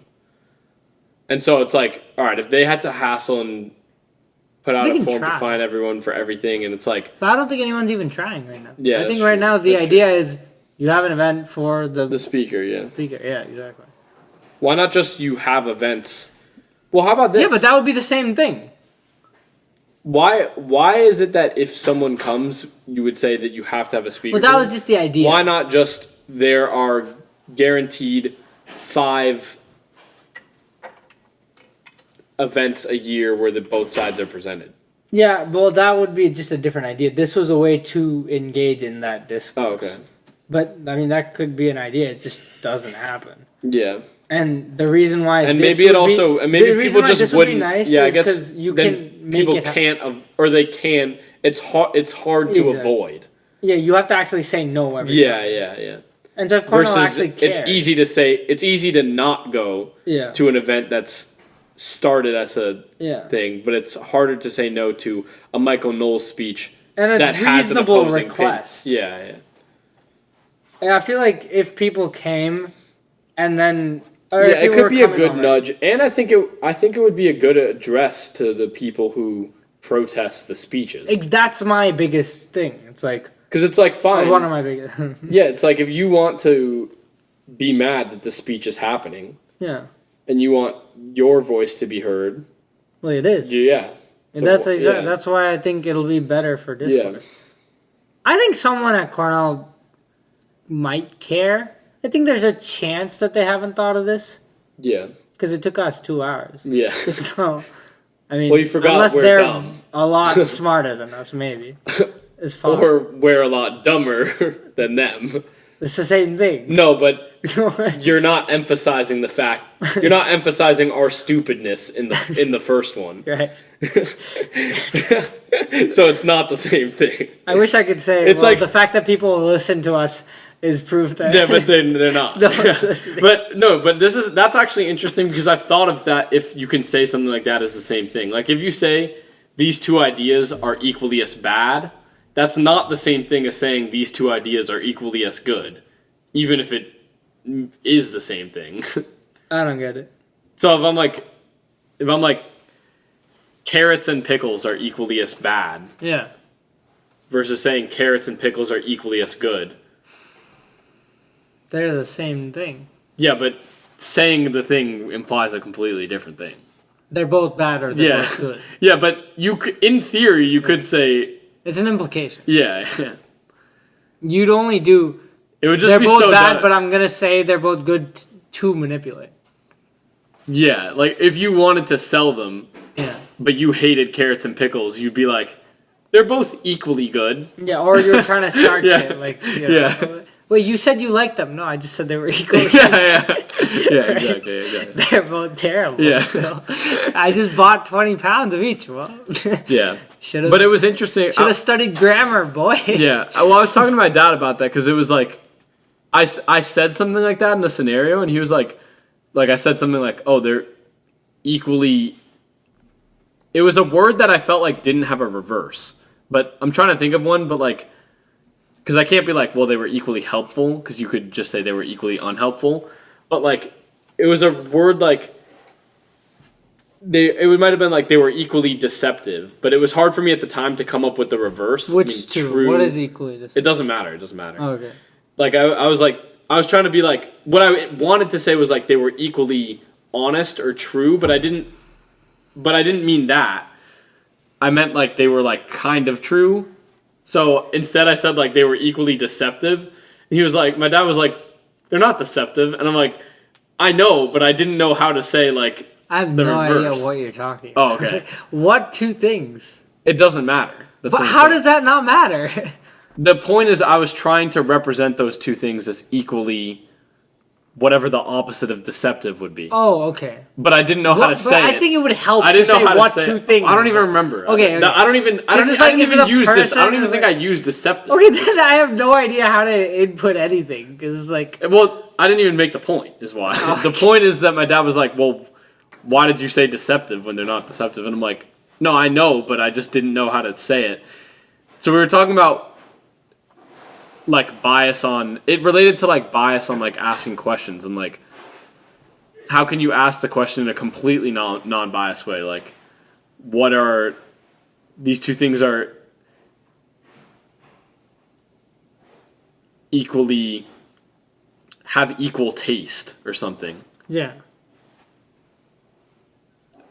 Not a super interesting idea, but we can go to the next thing. I was so confused. We can go to the next. It's fine. Yeah, okay. No, but I want to wait. So how to represent that two things have equal taste? Well, no. Well, okay. I'll set this up a little better. Like on a thing, on like a survey. Like let's say you were trying to design a survey. You shouldn't ask like, did you like the pickle?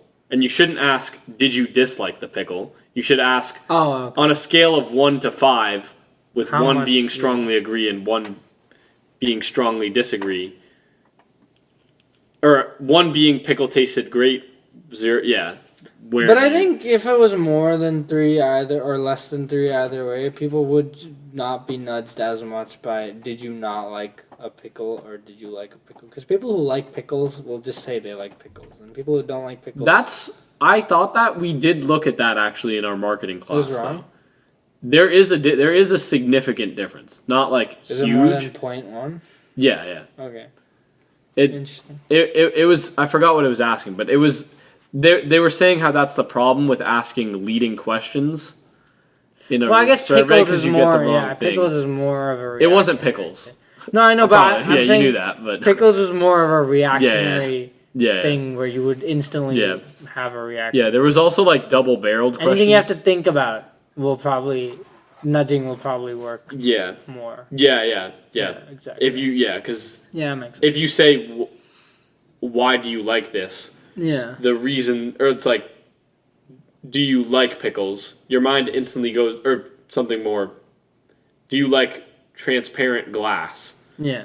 Your mind instantly goes to the times where you enjoyed it, not the times where you didn't enjoy it. Yeah, I see. Yeah. We just can't come up with good examples. Right? Yeah, I know. It's fine. Doesn't matter. Anyway, also one thing I wanted to mention earlier when you talked about, like, your friend and you talking about the controversial thing about the Jewish people. About the Holocaust. Oh, yeah. I thought you meant, like, earlier this week. No. What, like, do you know what Murphy's Law is? Yes, I forgot what it is. Well, actually, let me double check that this is actually the law that I'm referring to. Yeah, because I do know this one. It's like... No, this is not what I meant.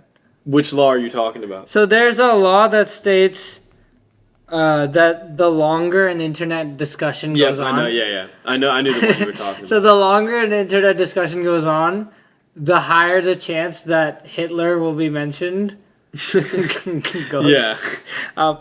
The law that's the longer... Isn't Murphy's Law like the idea that...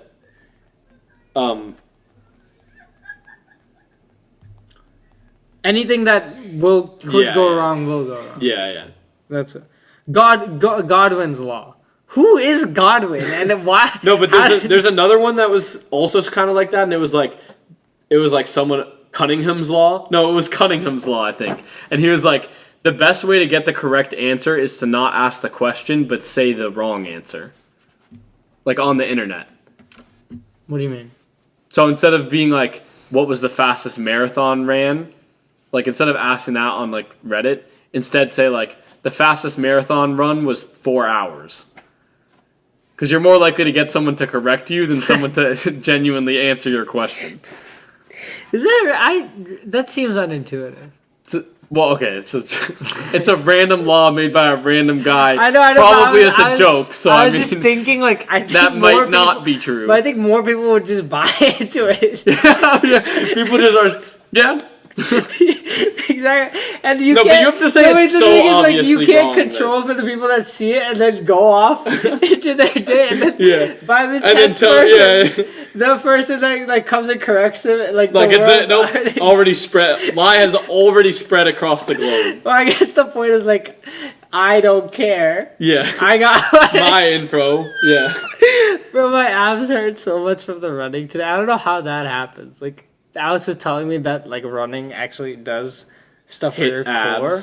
It doesn't build muscle; it builds stability. Yeah. In your core, which I mean, damn, like, that's really stabilizing right now.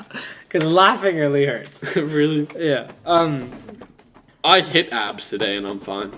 I know, I can do the most strenuous ab workout now, and it does like barely anything. Yeah, but I ran and it hurts. No, yeah, literally. Like he says the difference between like building muscle here and like stability. No, well, it's just that you don't run that often normally, right? Yeah, but soreness comes more often than not from novelty. But if I know. Yeah. But if it was the same muscle being used. No. Even if you do something like if I was always doing like 3 sets of 5 heavy on squat, and then the next week I did like 10 sets of 30, or no, even less, like 1 or 2 sets of 30, the same soreness effect might happen because it's doing something novel. Different. Even though it's the same muscle, you're doing something different with it. Yeah, I guess that's what confuses me about training, where it's like, for a sport, just do more of the sport. Yeah, I know. I don't know. Like, I don't know. I don't know. Yeah, I don't know why people have like hyper specific like training, training exercises that aren't related to the sport though. But maybe you want to get stronger to do the sport better. But it depends on the sport. Yeah, that's fair. Anyway, I did also want to talk to you about something else, which was something that. So I went up to my psych teacher after class, like I do most of the time, just to talk. And by the way, she did say she would do the podcast when I asked her. So nice. I need to just send that email. Bro, Alex pointed out that there's like 3 weeks left for the semester. There is? Yeah. Well, 3 like weeks. And then the finals week? Yeah, and like fall. The finals thing is like Thanksgiving is like kind of 2 well. weeks though.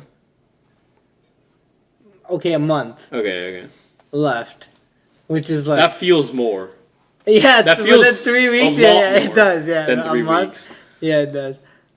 But I mean, there isn't that like. Yeah, there's about. But a yeah, month left, not probably. that much time. Yeah, which I mean, this semester's flown by for me. Yeah. Like, and not in all good ways. Like, it's been weird. Anyway, she was talking about how people who strive to be authentic are unhappy or less happy. And I was like, what? I was like, oh no. What do you mean? And basically her point was like they did studies on, people who strive to be authentically themselves and like alienate the people around them, which is kind of similar to the idea of like not caring about what people think. It's just like those people are actually more unhappy. And so, I mean, I got into a conversation with her about that. But first of all, what do you think about that idea? Well, okay. I think people who strive to be themselves would be less happy. I think people who are themselves wouldn't be. What do you mean? Well, there's a difference. Okay. There's a difference between, like, striving to be I'm striving to be a famous YouTuber. I am a famous YouTuber. Yeah, that's not... Is that what she meant? Valid. No, because... No, she was like, well, when... People who usually say they are authentic and try to be authentically themselves, but engage in behavior that, like, because they don't care about what people think, or that's, like, their idea that they don't care, and engage in behavior that, like, might alienate people, those people are less happy. So these people are being themselves or not? Yeah. Or they're just trying?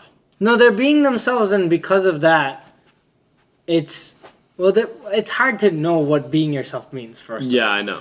But like they say they're being themselves, and because of that, obviously sometimes, to fit in, you have to kind of, this, like, to fit in, you sacrifice have to, a piece of yourself. Of your own, like, how much you are yourself. Yeah. And so the people who don't do that are more unhappy.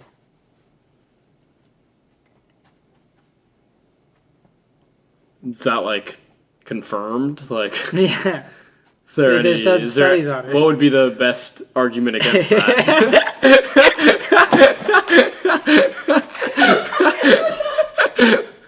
What's the strongest argument against that one?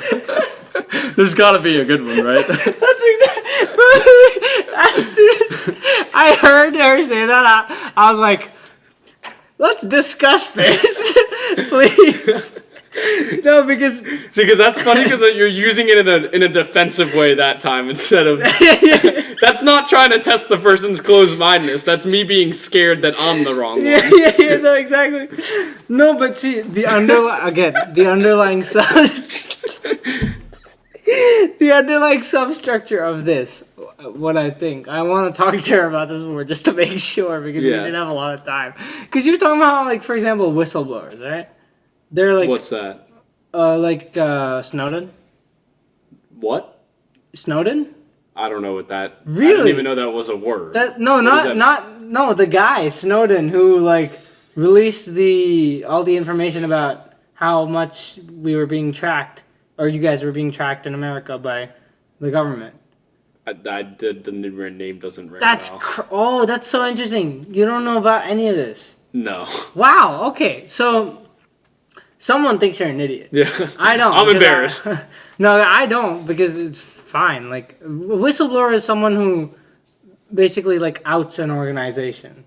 For example, like, if Google was, or Facebook was secretly... storing data. Exactly. And an employee quits and then tells the government. Yes, that would be a whistleblower. Yeah, okay. So whistleblowers for the government. And Snowden... Edward Snowden is the biggest case of this. He's not allowed back in the U.S. Or not allowed. They're looking for him. Like he's in Russia. He's actively being looked for outside of the country. I don't know. I don't think they're looking for it. I think they can't get to him because he has amnesty. Yeah. He was on Rogan, by the way, through Zoom. Yeah. Literally, which is interesting. When I saw that, I was like, wait, so... Do they not care anymore, or what's going on? Anyway, so he had to flee, but he basically exposed. I forgot exactly what it was, but the government was like keeping tabs on people illegally. Yeah. It's weird. Oh, he was in government. Yeah. And he exposed the government. Yes, exactly. Now I see why they're after him. Exactly. And was he supposed to? Did he have like an NDA or something that he breached to be honest? Treason. Yeah, that's true. Yeah, that's a good point. You don't need an NDA, but it brings up so many ethical questions because I think you should, and I should too, because I have fucking no idea. Yeah. There's a movie on it if you want to watch that instead of doing the research. Yeah, I would be willing. I don't want to do the research either, really. Yeah. Because I think there would be a lot of ethical and like interesting scenarios. Yeah. About like, would you do it?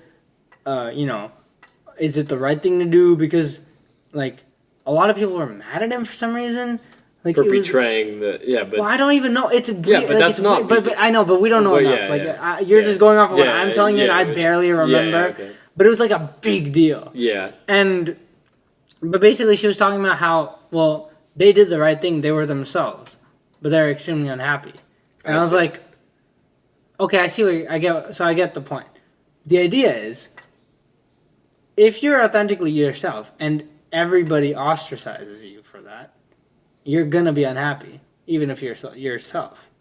And so I think, because I brought up the point, like, because you think you should unapologetically be yourself. And before that, did you think it would always ultimately lead to the most happiness?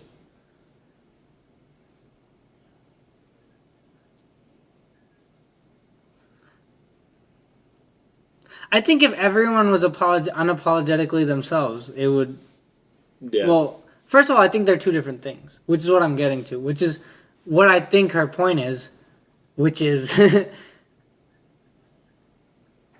people who are authentically themselves, by design, it depends on how loud you are and how much you're willing to engage in certain things that might not be you, but generally speaking, they'd have less friends. Because you're not in groups, like you're not heterogeneous, you're not really willing to partake in the social dynamics that are expected of you because you want to be authentic. Yeah. It's like, I want to talk to her about the specifics. I don't have them yet. But my hunch is what's the problem isn't the authenticity. It's the ostracization. And if people didn't ostracize, but the also authenticity would lead to more happiness. Yeah.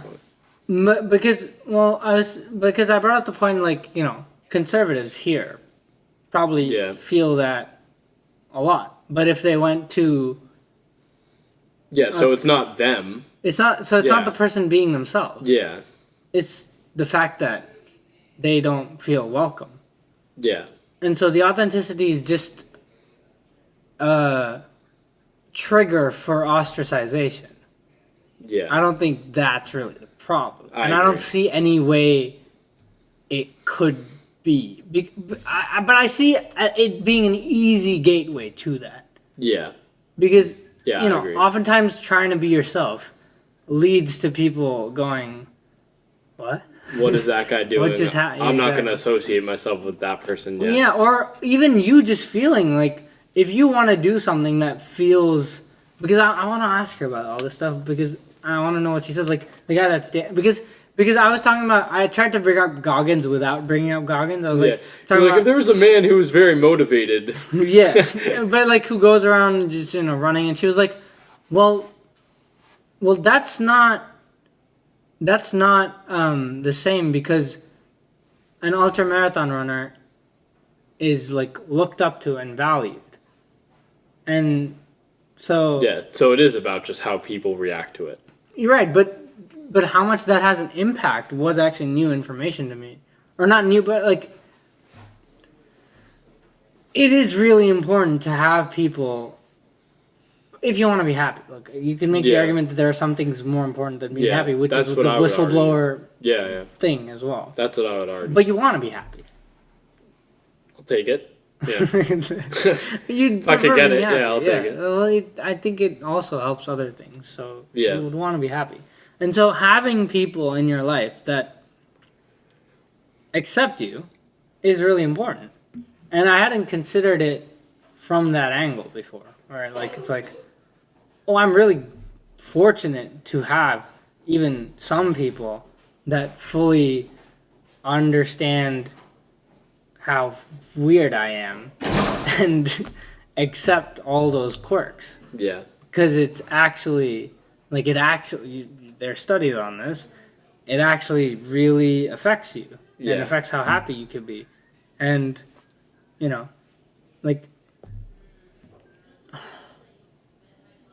I started thinking about, how many friends in my life do I really have that I would say I wouldn't be afraid at all to be myself completely. And, you could count them on fingers. Yeah. For sure. So, that's why I want more people. Maybe it wasn't ever like this before, but selfishly, the more people... So you are in the transactional camp now. No, I'm kidding. Not completely. But selfishly... But more. Oh, I wasn't even talking about friends here. I know. Yeah, selfishly, I'd want more people to be themselves so that I can have more friends. Yeah. Oh, yeah. See.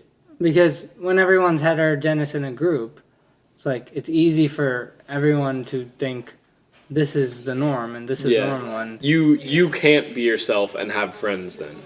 Yeah, exactly. But if you convince other people to be themselves, then you can be yourself. Because you're binded by the fact that you're all yourself. Bro, there's a perfect children's book for this. It's called The Man with the Orange there already is? Yeah. Yeah. Not about, I thought you were saying you're just making one. No, there is one that I read as a kid. It's fascinating because I'm sure this philosophy, because children's media is awesome. I saw this thing. I took a whole course on it last semester. It was someone analyzing the difference between collectivism in Asian countries versus individualism in America, basically. Oh yeah, a lot of individualism here. And it's funny because I remember reading this book growing up. It's all about individualism, and then in the book I read about this, it was the quote in China is the nail sticking up gets hammered. Yeah. Yeah, I think I told you that before. Well, and I responded with, or at the different times I've said, the head that sticks up gets cut off. Yeah. From like the head that sticks up from the grass, it's cut off. That was a quote you had growing up? Not a quote I had. I just heard it. Oh, and like, or like the weed that grows. But like growing up, or do you mean like that you heard? No, I think I heard looking it. into it. I heard it around. Yeah. Okay. I don't think I heard it growing up. Okay. But anyway, that's Chinese culture. Interesting. Yeah. That's interesting. There was the book is called like The Man with the Orange Splot, I think. Splotch. Basically, what happened is, wait, let me see if I can. No, but formative media is so interesting because they have to present ideas in a way that's the most digestible. There we go. And so this was a perfect. So what happened was this guy had a house, and everybody's house was the exact same on the block. Yeah. And everybody was the same. And so what happened was one day, like, I don't even know how it happened. Like a bird somehow had a paint can and like spilled it.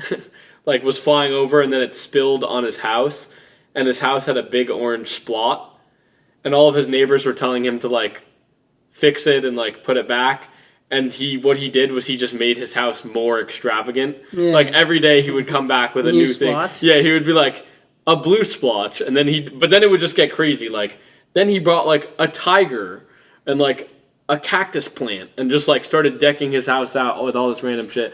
And then eventually, in the end, everyone else started decorating their own house with their own cool decoration. It's like, then his neighbor brought in a painted, and all the other neighbors were telling them, what are they doing? And then eventually all of them had their own unique houses that looked nothing alike. Yeah, but they're still all binded by the fact that they're all doing themselves. What they want to do, yeah. No, the JP's talked about this where he's like... No, I saw him read the Dragon book. I didn't... Which dragon? Oh, you know when he talks about like slaying the dragon? Oh, there's a children's book about this too, where it's like little Sammy was in his room. And did you see him upload that like postmodernist drink? Yeah, I didn't get most of the jokes. I didn't understand it at all. I have no idea. It was just funny seeing him drink. I was like, but this was so over my head. I was like, I don't even know most of the philosophers he talked. I don't know which side. Yeah, I'm like, I know. I have no idea. But I saw him reading that book. I saw him reading the Dragon book. It was so funny because he was reading a children's book to like an all adult audience. Yeah, like analyzing it, but it was like he's in his room, like Sammy and his mom are in his room, and like there's a dragon, but like no one mentions it. And then they turn it. But what do you think about the dragon gets way bigger? Analyzing something like that and the lessons that can be extracted. It's good. I wish I had the times that I had as a kid when like they would gather everyone around for story time. I wish I had that as an adult. Yeah. Oh, I'm not an adult. But there's something so special about those stories. And I don't like. Well, I guess I don't know what that is yet, which is the whole point. Yeah. But like. Beyond it just being a meta story. That's remind me to give you. I still never gave you the portion of that book that I read in like 9th or 10th grade for a class that was like, I think I told you about this, but like it was like a war story, but it was about like whether a story being real or not. Yeah. Oh no, it's very relevant to what you're trying to figure out. I don't remember this. I need to remind me to show that to Gotcha. you. I've literally told you about that like 3 weeks ago, and I just forgot. I forgot too. Yeah. Well, I didn't. Yeah. But I was probably distracted at the time. But no, it's like. I remember it. I think it's called How to Tell a Story About War. Let me just make sure. But every time I try and think about this question now, I start questioning stories themselves too. Because it's like it's a feeling. Yeah. No, sorry. How to tell a true war story. Yeah. You can see how this is going to be. And might answer your question at least a little bit. I doubt it. 1%. Well, it might give you one piece of the 10,000 piece jigsaw puzzle. It'll help think about it. It'll help me make the instructions for the yeah. At the very least. Anyway, no, but see the stories thing, right? Like it's about how it makes me feel. And so to try and like concretize that, like somehow it loops back around. It starts attacking how I feel. Which? Trying to bring it into something concrete more. It starts to loop back around and attack how I feel about the stories. And, well, this semester, I've experienced very few stories. Almost none. Because of how much work I've had and trying to do this YouTube thing and, like, other psychological stress. Podcasting. Well, that's all in YouTube. Oh, yeah. I guess that's YouTube. Well, that is the only thing before now. Yeah. Coming soon.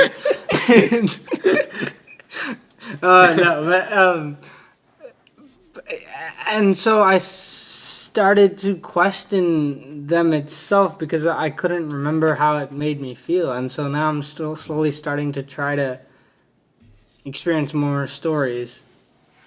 I like saying experience more stories because I don't know how to, like, because it's like you watch movies, you read books, you listen to audiobooks. It's like a story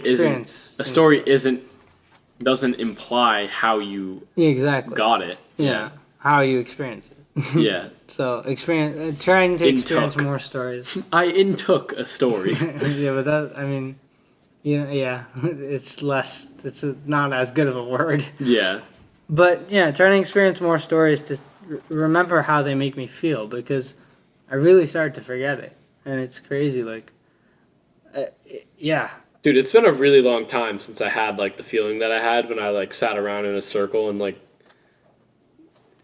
the kindergarten, like, reading a book. But, dude, I do miss that, like, low-key. Well, I didn't need to miss it until now. Yeah. And, God, I don't want to do... Like, I've always... That's one of the things I've dreaded the most is when I stop enjoying, like, stories that are supposed to be for kids. Yeah. That I do still enjoy. Yeah. It's like... That's what I was talking to you and Alex about anime. It's like... You need to be able to not be cynical to watch it. Like, I'm okay with you not wanting to watch it because you don't really want to watch a lot of stuff anyway. Yeah, I don't... But someone who, like, is okay with deep movies and, like, a lot of... But, like, people whose problem with anime is that it's for kids. Yeah. It doesn't necessarily mean something, but it means that I can't instantly say... You are capable of putting aside your cynicism and seeing what the world could be. Yeah. You're not able to, see some kind of whimsy in the world, man. Like, the world could be a really beautiful place. And it's funny. I have this... I wrote this down because, again, like a few days ago, I started watching anime again. Like, it's the first time I've experienced a new story in, God, so long, and I didn't even realize it was happening. I was just watching YouTube videos and playing a game while watching a video, and just like, ugh. And it's like, I wrote this down, like, watching anime reminds you how life can be an adventure. It's just about perspective. These moments are there, you just have to look. And, well, I just yapped. I'll say it. Well, no, I didn't want to say it because it becomes cringe, but it's like, try to live like this again. Because it used to be easier. And if it fails, try again. And if it fails, try again. Because that's what all the characters do. Yeah. And really, man, those moments exist. Like, you see someone in trouble, you help out. Yeah. You don't just walk past. Yeah. You see a piece of plastic, you pick it up. Yeah. Like, you see a crumb on your table, you don't pick it up yourself. You don't let them. You're going too far. That we leave for for those other people. But it's just a story reminds you what life could be. Yeah. Because it's a snapshot of it. Yeah. And it's like, I heard someone say, I watched this video. I'd like to show it to you after if I can. Mm-hmm. It's really well made. But basically, it was like, one thing is something the person said in the video was like, one thing that makes us sad is like, life isn't like the movies. It isn't, you know, always an adventure. And that's true. But those moments do exist. You just have to look at it from that lens. And the more you experience stories, the easier it becomes to put those glasses on. It's like, it's just that little motivation. Some people don't need it. Some people are just great without it. But for me, it's like, I know I'm my best self when I'm embodying the people that I look up to and respect the most. And I can't really do that with, real life figures because I don't see them in their day-to-day. I don't see how they are when things aren't going right, really, unless you see like a documentary. But same thing, like you embody the people and you look up to them and you see how they face adversity and react in certain situations. And that's just, life can look like an adventure at many points in life. You just have to be willing to look. And I've really forgotten that, and I'm trying to remember it again. But actually, that does lead into something else, which I did also want to talk to you about. Because I think we kind of, like, closed up all the tangents. Yeah, all the yaps. Yeah, except, we want something we did put aside for later, which was, like, my... so I've been... Free will determinism. Well, yeah, I've been going through a lot of psychological stress for the last 2-3 weeks. And it's been, like, all kinds of different Bro, things. you need to talk to my dad, dude. I don't. Because he majored in philosophy, really and he was like, it was the best waste of time I've ever done. I don't mind wasting the time, but it became no. something else. Let me. Okay, you go. But well, you should let me read. Tell you what happened. Do you know Wittgenstein? Wittgenstein. No. Okay, you need to read this guy because every time I bring up philosophy and we have a discussion, and it inevitably gets to the point where I'm like, well, can you even answer that? And then he always brings up Wittgenstein, Which is what? Who says, okay, well, apparently he had two philosophies, but the first one. He wrote, like, one of the most, like, famous books in philosophy ever, which was this was, like, the first paradigm shift, which is apparently when he was basically just, like, all of this is, like, unhelpful, and we should stop. Well, Camus said the same thing. He was like, there's only one... Wait, I need to look up his famous... Yeah. There's only one true philosophical question, which is whether or not to kill yourself. Yeah. Everything else comes after that, and it's pretty much useless. Like, everything else just serves to, like, what can we do after we decide not to kill ourselves? Yeah. Okay, he said... So he says that, like, the person... Okay, but he basically says that the person needs to throw away the ladder as he has climbed up it, which basically means use all of philosophy to transcend something, but then get rid of all of it because it was not helpful. What? That was definitely botched completely. I mean, it makes some modicum of sense, but also, no. That's kind of like detachment. Oh, I learned modicum in the dictionary word of the day. That's funny. I've been using that word for a year now. Really? Well, as in, like, with you. Oh. Like, you rarely use that. What? I use it all the time. Modicum? That's very rare. Modicum of sense. Use it a modicum amount. All right. That's not it. I thought it meant like a small. No, you have to say a modicum. Like a modicum is a unit. Yeah, I said a modicum amount. No, you can't say. It's like that's like saying a centimeter amount. Oh. I thought it meant like a modicum of sense. A little bit. Yeah. Okay. A modicum, a little bit. Yeah, that's perfectly interchangeable. My propositions are elucidatory in this way. He who understands me finally recognizes them as senseless. He who has climbed through them, on them, over them. He must, so to speak, throw away the ladder after he has climbed up on it. But why?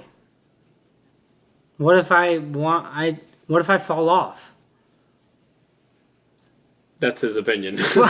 But, well, okay, apparently... Okay, now I do want to talk to your dad, because if he's read whatever this is, I don't need to read the whole thing. Apparently that was his first opinion, and that apparently, like, paradigm shifted all of society, like, who at first rejected it, but then after, like, a couple years, finally, like, understood it. That's how it happens. But then he threw that out the window and changed it, but no one could agree with what he changed it to.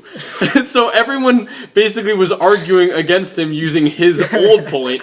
He was like, no, wait, there is some use. And everyone was like, no, there's not. And you convinced me of it. That's the perfect thing for him to do. To make it not make any sense. Yeah. If he was his first one. He's further elucidating his first one. He's playing 5D chess. No, now I do want to talk to your dad, because that makes no fucking sense. Yeah, I know. What if I fall off? Which I did. Yeah. Anyway. But yeah, my dad would probably say, like, it's interesting but useless is just his point. And, like, if it causes That's not true, though. If it causes you significant distress. Yes, then probably. But saying it's useless is like, okay, how do we decide whether or not to kill someone who slapped us? Well, then study, like, law and ethics. But, like... No, wait, what? It's grounded in philosophy. But, like, not... Okay, there's some parts of... Ethics is, like, a subset of philosophy, I feel like. Fine. Okay, so what part is useless? So, like... I can come up with a use... Okay, but some of the You know this. I can come up with a use for all of it. But, okay, the use for the... for the philosophical questioning of the free will determinism question doesn't appear to have a point. No, but that's a very specific... Like, that's one. I think there's a good couple things in philosophy where it's the ones that can't be answered? Yeah. Yes, those. There's no way that's the only ones he was talking about when he said, I want to talk to your dad. Yeah, because it's like, has he read the book? Yeah. Okay. Dude, my dad reads I don't want to do online podcasts. So much, it's ridiculous. Okay, maybe that might be too strict. Maybe when we come to the apartment, I'll be like, all right, so you're going to sit down for 3 hours. Oh, he's coming to the... I'll do an hour. Yeah, okay, yeah. He probably wouldn't do, like, that long. Oh, an hour? I'm trying to get him on... No, he would probably do an hour. Okay. I'm trying to get him on Cooper's podcast right now, and he's like, I need to nudge him. Because apparently he hasn't... He agreed to it, and then just hasn't responded. See, what I want to say is, like, so, like, let me somehow prove it to him, but then I'm scared, like, he'll say... No, actually, you went the other way. It's like, what do you mean? Like... That you proved why I don't want to talk to you. Yeah. Anyway, but we were talking about my problems here. Okay, yeah. Sorry. No, but so yeah, I've been going through a lot of psychological stress for the last 2-3 weeks, and I mean, I still have to work through it. But like, it went from like. Well, we were already discussing some existential ideas, right? It's like a while back. Remember when Cooper was here? Yeah. And then the bad stuff with me happened. Yeah. And so then, like, ever since then, it's been one after the other existential ideas, and finally came to free will and determinism, which, like, tore me apart. Yeah. Because I was like... Not a particularly great one to... end up on, and to have to solve for some reason. Like, I don't know why my mind, well, I'm starting to understand, but my mind basically latched onto that idea, right? And it wasn't like I normally do, which is like learn more about the idea and consider both perspectives. Like, I was desperate to prove free will was real. Yeah. And that's, first of all, no way to do it. But also, being desperate to prove an idea that's been, in contention. Hotly debated and few small progress has been made on for thousands of years. Well, the thing I kept coming to is that you can't prove it either way. Like, it's impossible to definitively prove it either way. But it seemed like to me that really wasn't what was happening. Like, my problems weren't related to that specifically because, we talked about it. It's like, I don't know if God's real. I don't know if heaven's real. And if they were real, they would probably have an effect on my decision making as well. Yeah. And so the fact that those I don't know hasn't bothered me before. Anyway, I talked to my uncle who's a psychiatrist, and we basically came to the conclusion. You guys solved it. Not free will. Okay. About my psychological stress is that I have an addiction. I've developed an addiction to existential angst. I'm not kidding. To feeling existential angst, as in you want to be distressed. I don't like it, but you crave distress. I don't crave it. Well, isn't that what an addiction is? Well, you can be I guess. Well, crave kind of implies want, though. Yeah, exactly. But sure, maybe. Yeah. Something like that. I might not know, right? It's hard for me to say, but because I keep going back to it, and so because because you said that, and then it really set in with the addiction term, because it's like, no matter how hard I try, I keep going back to it. It's but bro, that's what it was. Like, every waking second that wasn't. I need my existential angst. No, but I didn't do it that way. I was like, I need to solve this question. Yeah.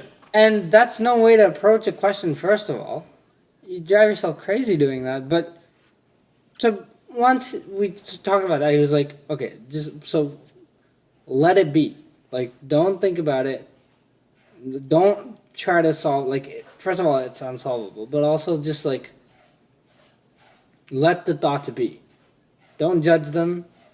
Don't try and not think about them. Just let them be. And so I've been texting, and I kept telling him, like, well, now I don't want to do anything.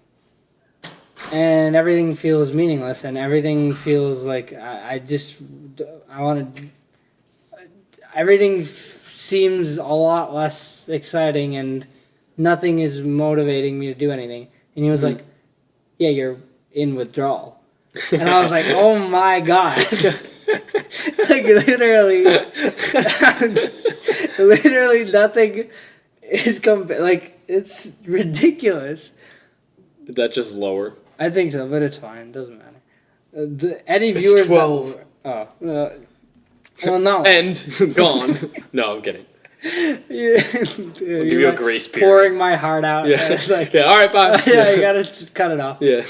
No, so like, trying to let those thoughts be, because, side effects of trying to not think about it is like, with everything, it's like, why? Why do this? I want to talk to my parents. Why? Because I enjoy it. Why? Yeah. Yeah, we talked about how after enough whys you get to. But how do you live with that? Is what, like, Yeah, wait, that was an interesting conversation. But after enough whys, you either get to a closed loop or an unprovable axiom. Yeah. And how, like, I've forgotten how to live with that. I guess I never knew how to anyway, because I never thought I just go with the we don't know the answer yet. Like, we once didn't... Unprovable axiom? Well, there's a lot we don't know, and that's one of them, but there's a lot of things that we once didn't know that we've discovered. Even now I'm getting uncomfortable with the idea of, like, not knowing things. It's like, you can't know everything. Well, how do you know we just don't know yet? No, I'm saying, but any person can't know everything. Oh, yeah. And so you should be okay not knowing, like... Figuring this stuff out is the fun part. Yeah. How boring would it be if we knew exactly how everything worked? That would be determinism. That would be the button that lights up a second before you press it. Yeah, exactly. But I don't even want to. Like, I'm trying to think about that, because it's like, and I go to like, quantum indeterminacy, randomness does exist, and that means. No, a lot smarter people than you have tried to figure this out, and they all. Other than Sam Harris, who's a clown. Really, he is a clown. I'm sorry. Like, he can't understand that his feel. Okay, no. I'm not. point is, it's not provable either way. And so it's just an element of faith. And I'm really conceptualizing this as like I've literally forgotten how to live. Because I'm really trying to be like, just live for now. Do the things. Like, even podcasts, listening to podcasts is a problem right now. Because how it used to be was podcasts let me fling my consciousness around, and I'm listening to something that facilitates that bouncing. Yeah. But right now that bouncing is dangerous. Like, right now I need to do more things, and like this is fine because it's like it's contained. Like, it's not my mind wandering. Like, I'm engaging. Yeah. And so like I'm just trying. Well, I'm in withdrawal apparently, and it's crazy. Like I mean. Yeah, it's been rough, but I feel better doing that. So, he's on to something. I mean, he's a psychiatrist. So yeah, right. I was like, that's a hilarious. Sam Harris, no, that is a hilarious diagnosis. I have to just say that. Yeah, of course it is. That's I so thought it was funny too. But when he said it, I was like, oh my god, that makes sense. Yeah. Shit. Yeah. But it also makes how absurd it is also makes sense for me. Like, it's so ridiculous, but also that is the thing I would get. Of course, like, it would avoids alcohol, avoids drugs, avoids party, like avoids hedonistic pleasure. Yeah, it still gets me. Somehow. Gets addicted to existential angst. I can't catch a break, bro. It's ridiculous, but I do feel better. Like. Physical pursuits seem to help, but again, underlying everything, it's like I don't want to do anything. Like, before this, I didn't want to do this, even though I know I want. You know what I mean? Like, I want to, but I don't want to. And the Alex thing, again, it was like such a good choice because he didn't respond. Yeah. And then I got into bed and I was like, I'm done. And then he called. And I was like, I know what this is about. Yeah, you were like. I could not pick up. God. Oh, no, I have to. But I did, and then he was like, I'm walking up to North, and I was like, wait, why? And he was like, what? But I thought he was maybe coming to North anyway for some reason. Yeah. But no, he was coming because of my thing. Then you had to do it, No, because I could have he was like walking on his way, and I could have been like, actually, no, I'm doing something else. But I got my shit and went, and it was fun, and I just need to, like, do things despite, like, this. I can't trust my mind right now. Like, I have to remember what I enjoyed doing, and, stories are helping that too. They're making me remember who I want to be and why I enjoy certain things, and just, literally, I've forgotten who I am and how to live. It feels that way. So, God, I have a newfound like empathy for addicts too, apparently. But that's basically what's been going on. I mean, initially I did want to talk to you about like consciousness and some things that I found that were just cool, but it's too close to this whole idea right now. And I'll let you finish your withdrawal, and then we can. We don't have enough time to go into it now anyway, but like that is a cool idea that I will want to discuss in the future. But yeah, any final thoughts on that? No. Yeah. Yeah.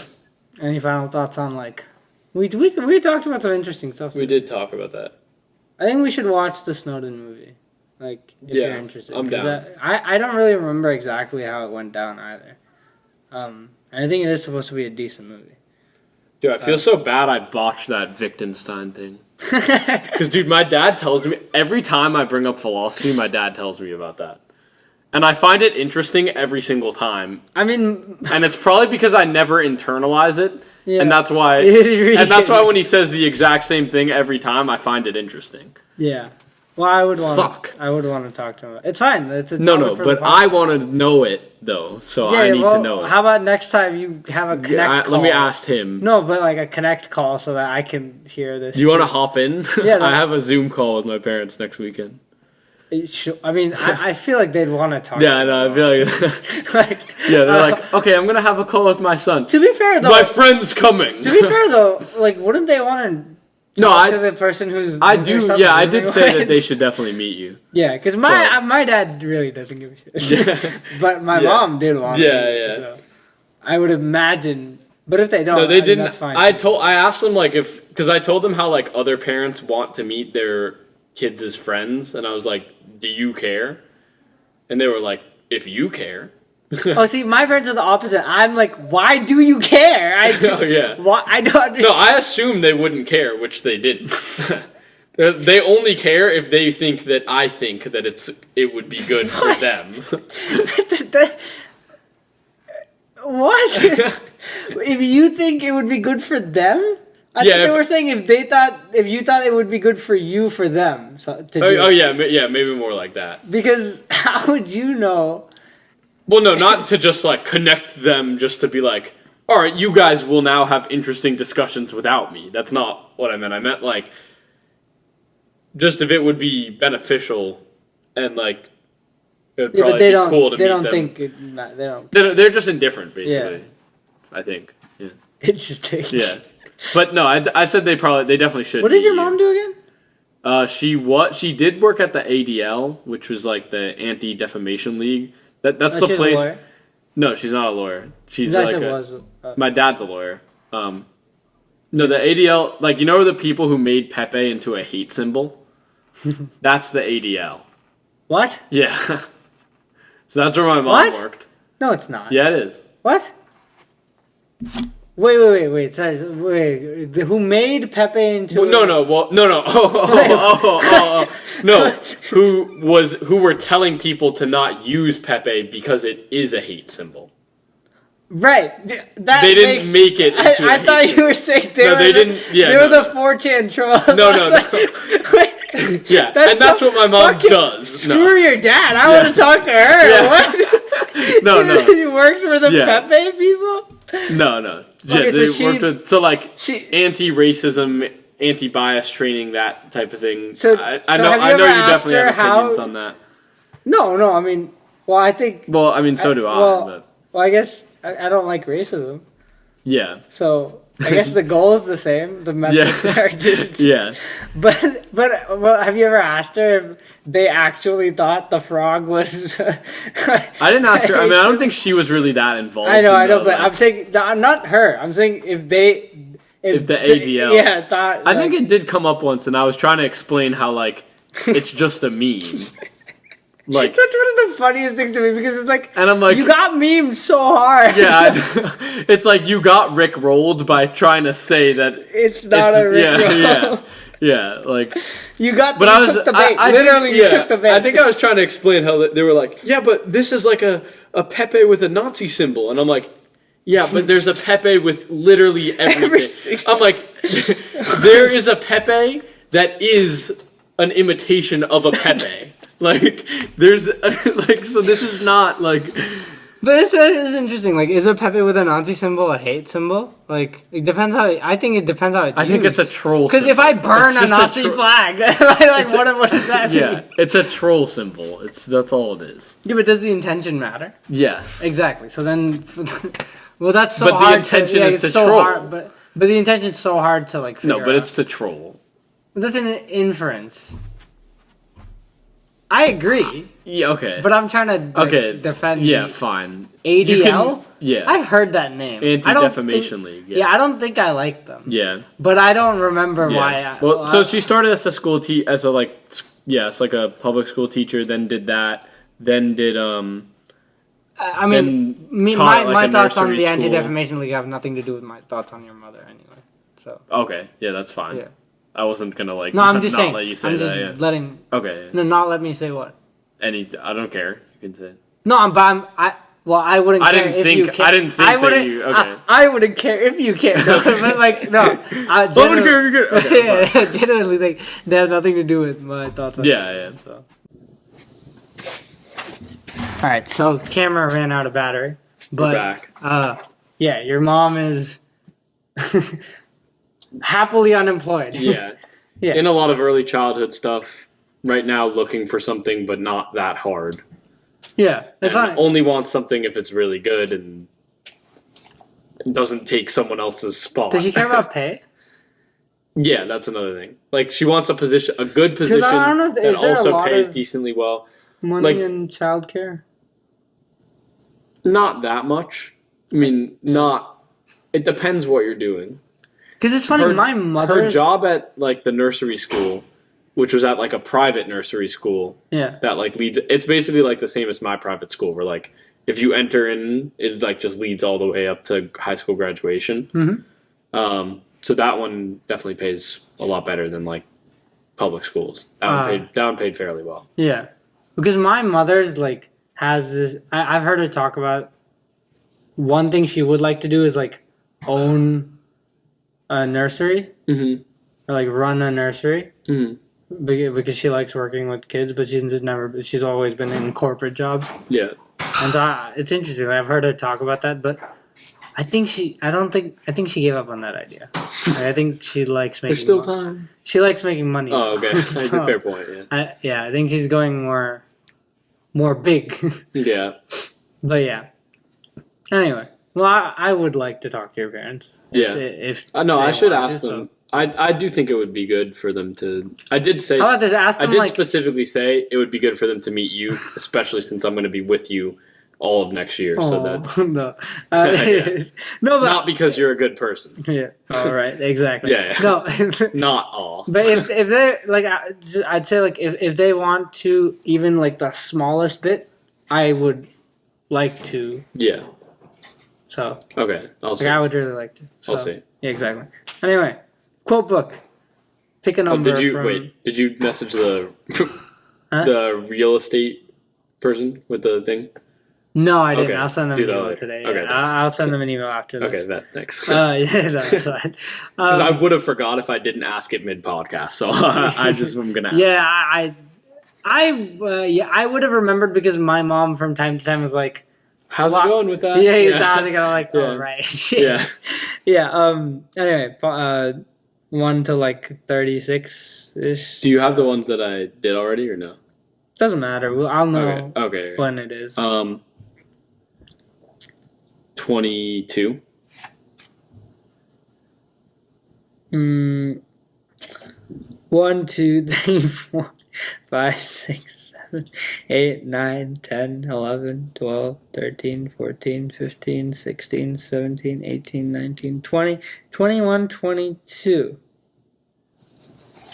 Oh, this is me. Oh, okay. Bro quoted himself. No, I'm kidding. Oh, okay. I am weak. Recognizing that is my strength. Changing that is my responsibility. Ooh, that's good. It's me. I knew it was you. Okay, well. I knew the second you said it wasn't you that it wasn't you. I fucked up by saying it was me because I did want to genuinely see like my reaction. Unbiased. But that is good, pretty solid. Yeah. Say it again. I am weak. Recognizing that is my strength. Changing that is my responsibility. Notes of a Cornell student. Peace.